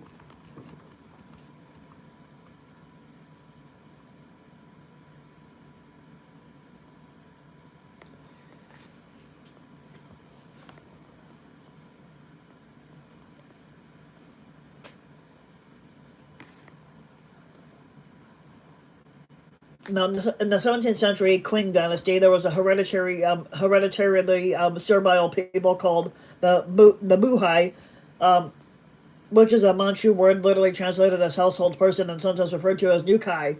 The Manchu were established close personal and paternalist relationship between masters and their slaves. As it said, the masters should love the slaves and eat the same food as them. However, a buahai did not correspond correctly to the Chinese category of bond servant slave. Instead, it was a relationship of personal dependency on the master, which as a theory guaranteed close personal relationships and equal treatment.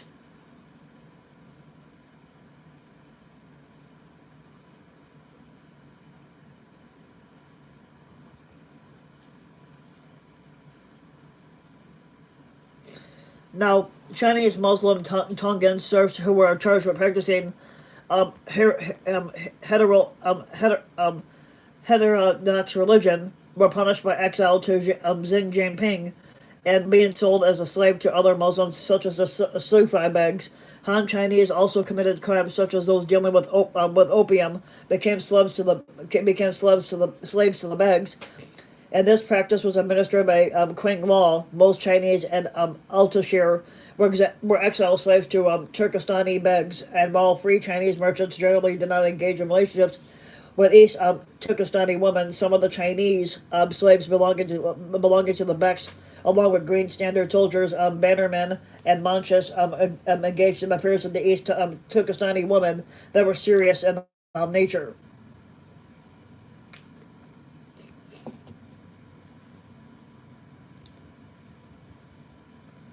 Now, slavery in Korea existed since before the Three Kingdoms of Korea period in the 1st century BCE.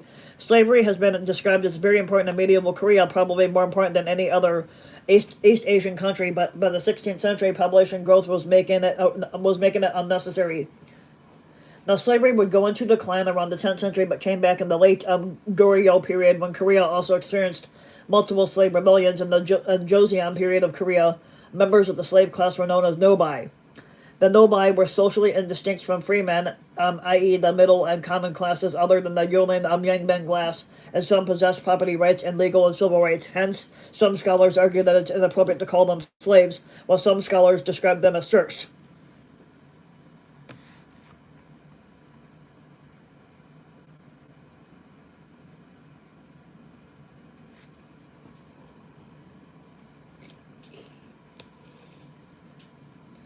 Now, Now, the nobai population could fluctuate up to about one-third of the total, but on average, the nobai made up about 10% of that total population. But in 1801, the majority of government nobai were emancipated, and by 1858, the nobai population stood at about 1.5% of the Korean population. During the Joseon period, the nobai population could fluctuate up to about one-third of the population, but on average, the nobai made up about 10% of that population, but the nobai system declined beginning in the 18th century.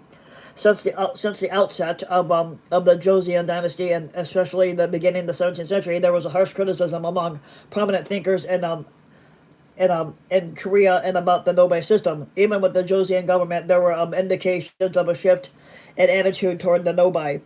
Yang Jopo implemented a policy of gradual emancipation in 1775.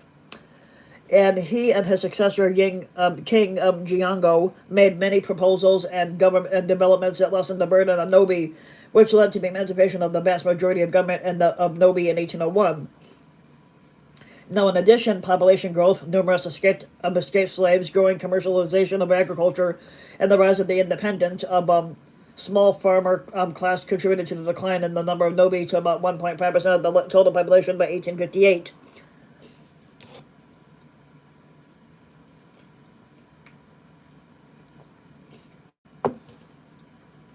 Now, the hereditary Nobi system was officially abolished around 1886 to around 1887, and the rest of the Nobi system was abolished with the Gabu reform of 1894. However, slavery did not completely disappear in Korea until 1930, and during the Imperial Japanese rule during the Imperial Japanese occupation of Korea around World War II, some Koreans were used in forced labor by the Imperial Japanese in conditions which have been compared to slavery. These included women forced into sexual slavery by the Imperial Japanese Army before and during World War II, known as comfort women.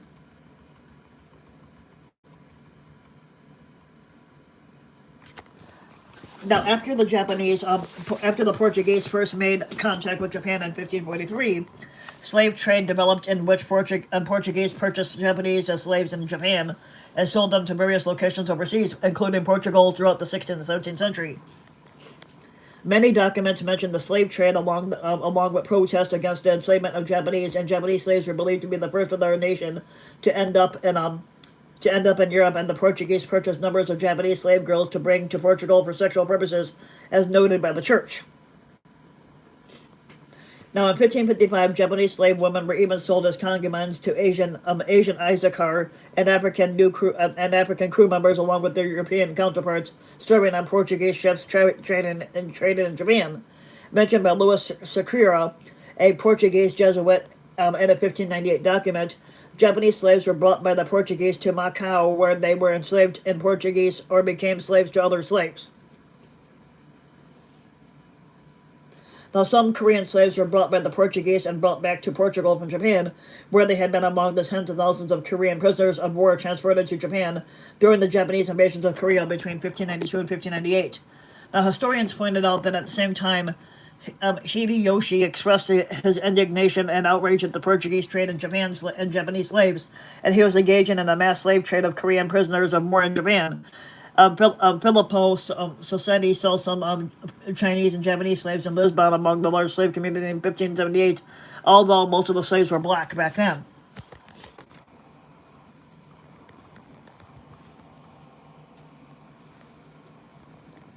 Now, the Portuguese also valued Oriental slaves more than the black Africans and the Moors for their rarity. Chinese slaves were more expensive than the Moors and blacks and showed off the high status of their owner. The Portuguese attributed qualities like intelligence and industriousness to Chinese and Japanese and Indian slaves. Now, King Sebastian of Portugal feared rampant slavery was having a negative effect on the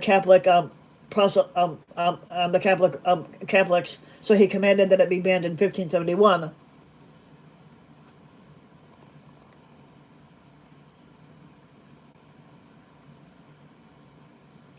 Hideyoshi was so disgusted that his own Japanese people were being sold en masse to slavery and Kyushu that he wrote a letter to Jesuit Vice Provincial Gaspar Cuyo on July 24th of 1587 to demand that the Portuguese, Siamese, Thai, and Cambodians stop purchasing and enslaving Japanese and return Japanese slaves who ended up as far as India.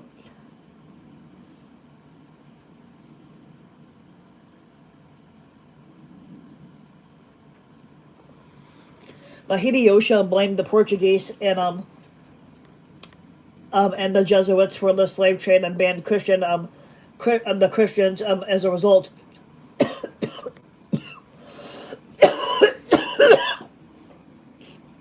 Now, in 1595, a law was passed by Portugal banning the selling and buying of Chinese and Japanese slaves.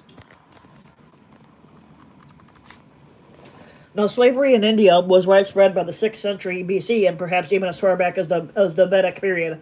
Now, slavery intensified during the Muslim domination of northern India after the 11th century. Slavery existed in Portuguese India after the 16th century. Now, the Dutch too largely dealt in the Byzantine slaves known in India as Habshis or Shidis. The Arakan, Bengal, Malabar, or the Coromandel remained the largest sources of food labor until the 1660s. Now, between 1626 and 1662, the Dutch exported on an average about 150 to about 400 slaves annually from the Arakan Bengal coast during the first 30 years of Batavia's existence. Indian and Arakanese slaves provided the main labor force of the Dutch East India Company. Asian headquarters and increase in Coromandel slaves occurred during a famine during the revolts of the Yaka Indian rulers of southern India against their Bijapur overlordship around 1645. And the subsequent devastation of the Tanjavur countryside by the Bijapur army, reportedly more than 150,000 people were taken by the invading Muslim armies to Bijapur and Golconda. In 1646, 2,118 slaves were exported to Batavia, the overwhelming majority from southern Coromandel. Some slaves were also acquired further south at Tandi, and another increase in slavery took place between 1659 and 1661 from Tanjavur as a result of a series of successive raids.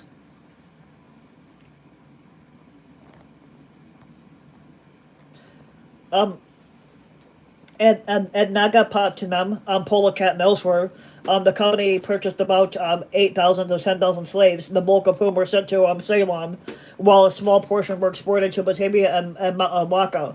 Now, finally, following a long drought in Maduri and southern Coromandel in 1673, which intensified the prolonged Maratha struggle over Tanjavur and punitive fiscal practice, thousands of people from Tanjavur, mostly children, were sold into slavery and exported by Asian traders from Nagapattinam to Assa, Johor, and other slave markets.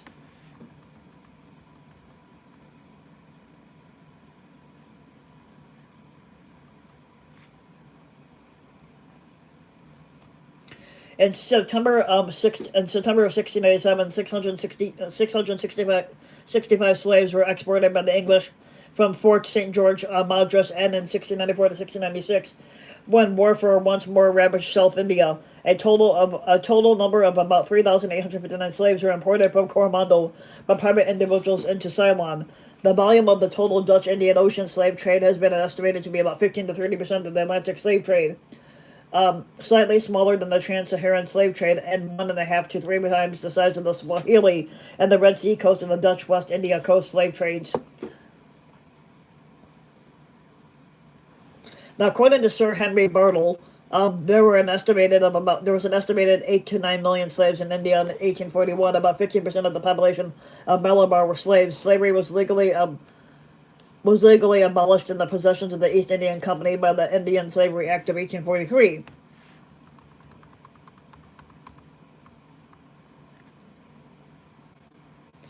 The hill tribe people in Indochina were hunted incessantly and carried off as slaves by the Siamese Thai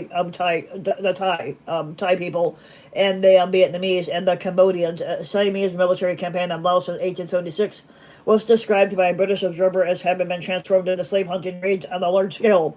The census taken in 1879 showed that 6% of the population in the Malay Sultanate of Perak were all slaves.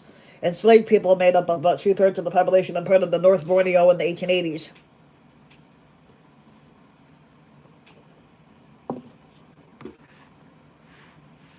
Now, slaves had a recognized social role in traditional Maori society in New Zealand. Blackbirding occurred on islands in the Pacific Ocean and Australia, especially in the 19th century for Oceania people. Now, records of slavery in ancient Greece began with the Mycenaean Greece people. Classical Athens had the largest slave population, with as many as 80,000 people in the 6th and 5th century BC. As the Roman Republic expanded onward and outward, especially, entire populations were enslaved. Across Europe and the Mediterranean, slaves were used for labor as well as for amusement, like gladiator fights and sex slaves. This oppression by an elite minority eventually led to the slave revolts, see the Roman Servile Wars, and the Third Servile War. The Third Civil War was led by Spartacus. Now, by the late Republican era, slavery had become an economic pillar of Roman wealth as well as Roman society. It is estimated that 25% or more of the population of ancient Rome was enslaved, although the actual percentage is debated by scholars and varied from region to region. Now, slaves would represent 15 to 25% of Italy's population, mostly war captives, especially from the Gaul and Epirus. Estimates of the number of slaves in the Roman Empire suggest that the majority of were scattered throughout the provinces outside of Italy. Generally, slaves in Italy were indigenous Italians. Foreigners, including most slaves and freedmen born outside of Italy, were estimated to have peaked at about 5% of the total in the capital, where their number was largest. And those from outside of Europe were predominantly of Greek descent. Jewish slaves never fully assimilated into those from outside of Europe, and they were predominantly of Greek descent, and Jewish slaves never fully assimilated into Roman society. Remaining to be an identifiable minority, these slaves, especially the foreigners, had higher death rates and lower birth rates than the natives, and they were sometimes subject to mass expulsions. The average recorded age at death for the slaves in Rome was 17 and a half. 17 for males and about 18 for females.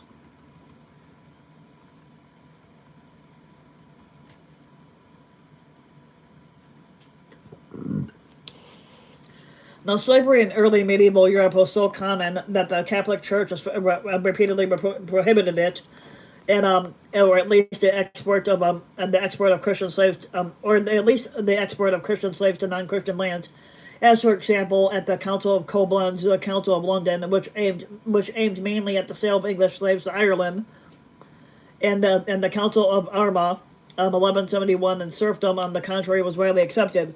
In 1452, Pope Nicholas V had issued the papal bull Dum Diversius, granting the kings of Spain and Portugal the right to reduce any Saracens, which was Muslims, pagans, and any other unbelievers, to perpetual slavery, legitimizing the slave trade as a result of war.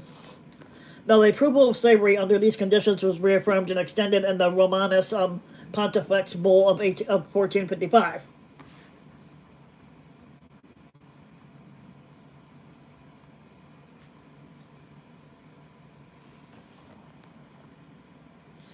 Now the large scale trading on slaves was mainly confined to the south and east of early medieval Europe. The Byzantine Empire and the Muslim world were the destinations, while pagan Central and Eastern Europe, along with the Caucasus and Tartary, were important sources. Now, Viking, Greek, and Radhanite Jewish merchants were all involved in the slave trade during the early Middle Ages. The trade in European slaves reached a peak in the 10th century following the Zanje Rebellion, which dampened the use of African slaves in the Arab world.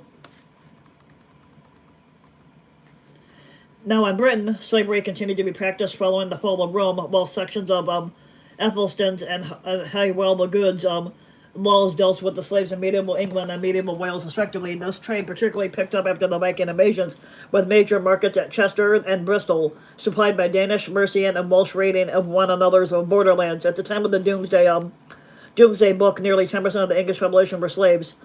Now, William the Conqueror introduced a law preventing the sale of slaves overseas. According to historian John Gillingham, by the year 1200, slavery in the British Isles was non-existent. Slavery had never been authorized by a statute within England and Wales, but in 1772, the case of Somerset v. Stewart, Lord Mansfield declared that it was also unsupported with England by the common law. The slave trade was abolished with the Slave Trade Act of 1807, although slavery remained legal possessions outside Europe until the passage of the Slavery Abolition Act in 1833 and the Indian Slavery Act of 1843. However, when England began to have colonies in the Americas, and particularly from the 1640s, African slaves began to make their appearances in England and remained present until the 18th century. In Scotland, slaves continued to be sold as chattels until late in the 18th century. On the 2nd May of 1722, an advertisement appeared in the Edinburgh Evening Courant announcing that a stolen slave had been found who would be sold to pay expenses unless claimed within 2 weeks. For nearly 200 years in the history of coal mining in Scotland, miners were bonded to their masters by a 1606 act.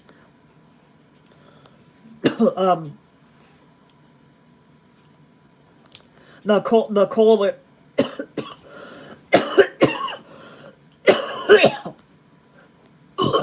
because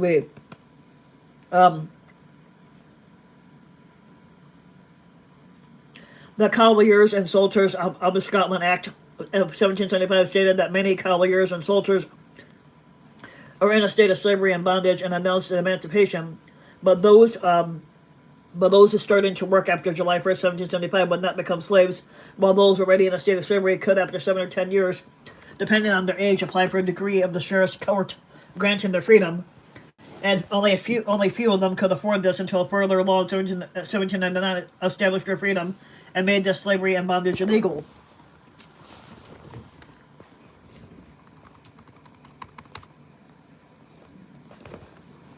The Byzantine-Ottoman Wars and the Ottoman Wars in Europe brought large numbers of slaves into the Islamic world. To stab its bureaucracy, the Ottoman Empire established a system which seized hundreds of thousands of Christian boys throughout that system, and they were well cared for, but were legally slaves owned by the government and were not allowed to marry. They were never bought or sold, but the empire gave them significant administrative and military roles. And the system began about 1365, and there were about 135 Janissaries in 1826 when the system ended. After the Battle of Lepanto, 12,000 Christian galley slaves were recaptured and freed from the Ottoman fleet. Now, the Eastern Europe suffered a series of Tartar invasions, the goal of which was to loot and capture slaves for selling them to Ottoman as Jassir. 75 Crimean Tartar raids were recorded in Poland, Lithuania, between the years of 1474 and 1569.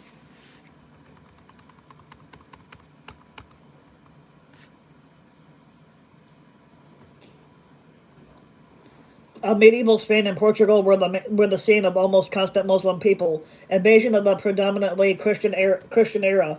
Periodic raiding expeditions were sent from Al-Andalus to ravage the Iberian Christian kingdoms, bringing back booty, which is like treasure and slaves.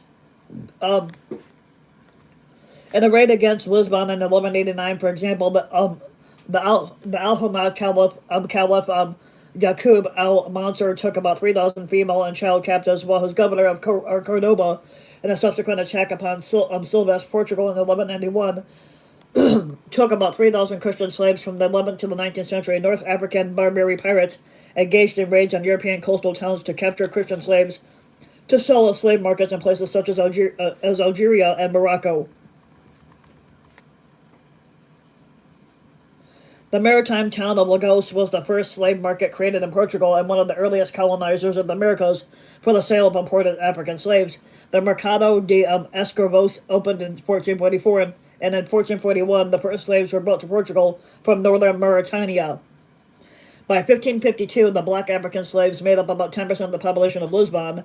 In the second half of the 16th century, the crown gave up the monopoly on slave trade, and the focus of European trade and African slaves shifted from import to Europe to slave transports directly to tropical colonies in America, especially Brazil.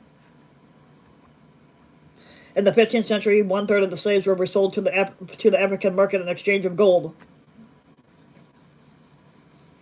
Now, until the 18th century, the Crimean Khanate, a Muslim Tartar state, maintained a massive slave trade with the Ottoman Empire in the Middle East.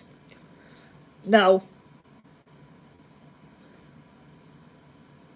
the slaves were captured in southern Russia, Poland, Lithuania, Moldavia, Wakalia, and Circassia by Tartar horsemen, and sold the Crimean port of Kappa. About 2 million, mostly Christian slaves, were exported over the 16th and 17th centuries, until the Crimean Khanate was destroyed by the Russian Empire in 1783.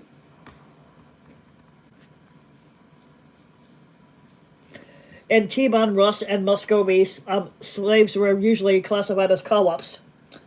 According to David Forsyth, in 1649, up to 3/4 of Muscovy's peasants, or 13 to 14 million people, were serfs whose material lives were barely distinguishable from slaves. Perhaps about another 1.5 million were formerly enslaved, with Russian slaves serving Russian masters. Slavery remained a major institution in Russia until 1723, when Peter the Great converted the household slaves into house serfs, and Russian agriculture slaves were formally converted into serfs earlier on in 1679. Now, slavery in Poland was forbidden in the 15th century. In Lithuania, slavery was formally abolished in 1588, but they were replaced by the second serfdom.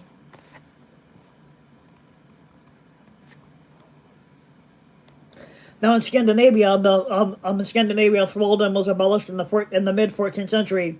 Now, during the age of Enlightenment, which is a video I want to get on about eventually down the line, individuals, whether religious or not, held diverse and inconsistent beliefs about race and slavery, and despite discussions on individual rights and freedom, slavery was not abolished but expanded significantly. The secular Enlightenment allowed for scientific racism to emerge as a basis for slavery. It allowed for coexistence of conflicting views on the moral status of black enslavement and the inferior physical status of those people being enslaved. Based on the science at the time, the theory of polygenesis, multiple independent human origins, generally led to support or sympathy with slavery, and this was used by non-religious individuals to counter religious theories of monogenesis, a single origin to one couple.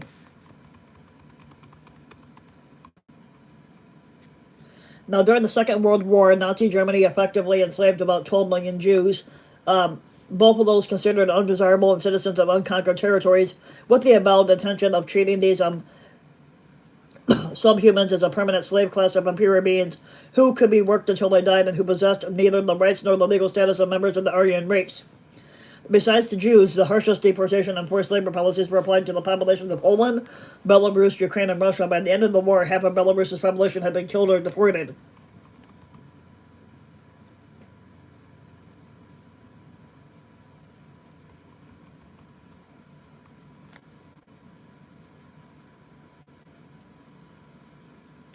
Now, between 1930 and 1960, the Soviet Union created a system according to Anne Applebaum, and the perspective of the Kremlin, slave labor camps called the Gulag.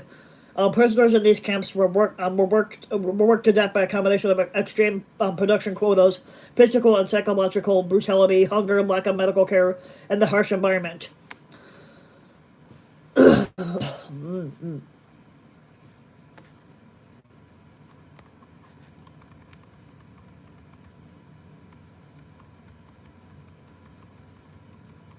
Now, even though slavery is now outlawed in every country, the number of slaves today is estimated to be between 12 million and 30 million. Now, according to a broad definition of slavery, there were over 27 million people in slavery in 1999 spread all over the world. In 2005, the International Labor Organization provided an estimated estimate of 12.3 million forced laborers. Siddharth Kara also provided an estimate of 28 million slaves at the end of 2006, divided into three categories: bonded labor, debt bondage, which was 18 million, forced labor, 7 million, and trafficked slaves, 3 million.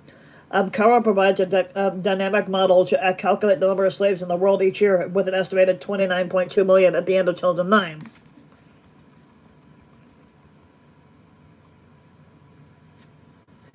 According to a 2003 report by the Human Rights Watch, an estimated 15 million children in debt bondage in India work under slavery-like conditions to pay off their family's debt.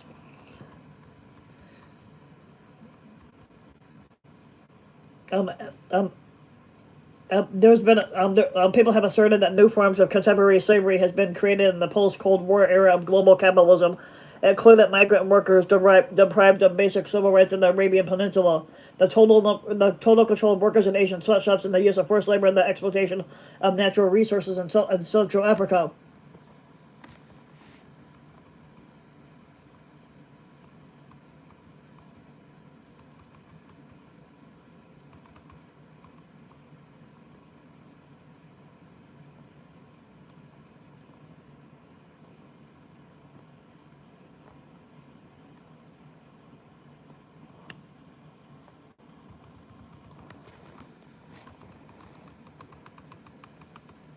Now, slavery has existed in one form or another throughout recorded human history, as have in various different periods movements to free large or distinct groups of slaves.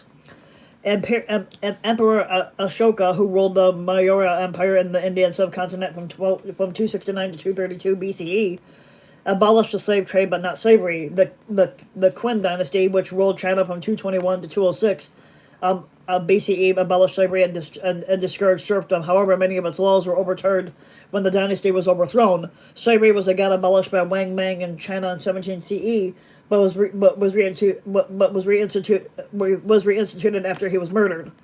Um, the Spanish colonization of the Americas sparked a discussion about the rights of enslaved Native Americans. A prominent critic of slavery in the Spanish New World colonies was the Spanish missionary and bishop Bartolomé de las Casas, who was the first to document the European maltreatment of and cruelty towards the American natives.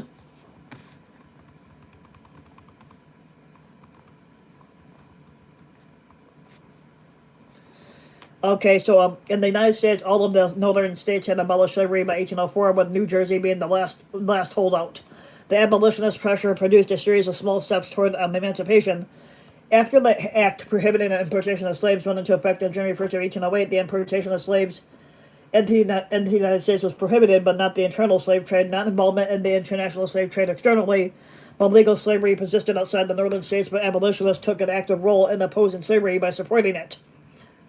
They supported the Underground Railroad, and violent clashes between anti-slavery and pro-slavery Americans occurred, including in Bleeding, Kansas, a series of political and armed disputes in 1854, 1858 as to whether Kansas would join the United States as a slave or free state.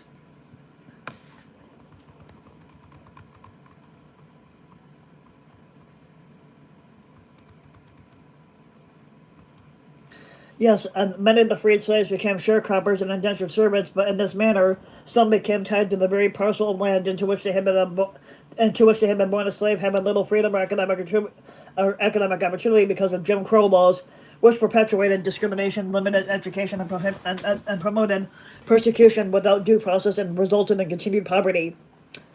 Fear of reprisals such as unjust incarcerations and lynchings deterred upward mobility further. Now, France abolished slavery in 1794 during the Revolution, but it was restored in 1802 under Napoleon Bonaparte. It has been asserted that before the Revolution, slavery was illegal in metropolitan France as opposed to its colonies, but this had been refuted. Um,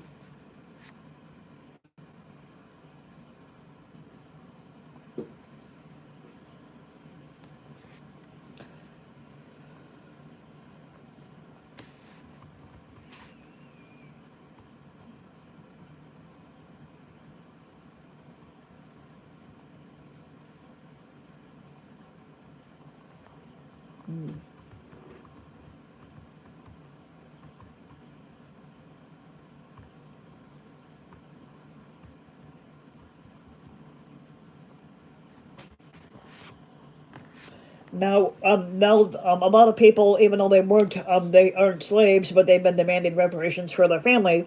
But there have been movements to achieve reparations for those formerly held as slaves or for their descendants.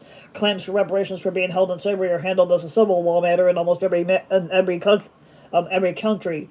This is often decried as a serious problem since former slaves' relatives' lack of money means that they often have limited access to a potentially expensive and futile legal process. Mandatory systems of fines and reparations paid to as in yet undermined group of claimants from fines paid by unspecified parties and collected by authorities have been proposed by advocates to alleviate this civil court problem. Since then, in almost all cases, there are no living ex-slaves or living ex-slave owners, that these movements have gained little traction. And that is the end of our video. I hope you guys enjoyed. So next week I'll be live again. Next week our video will be on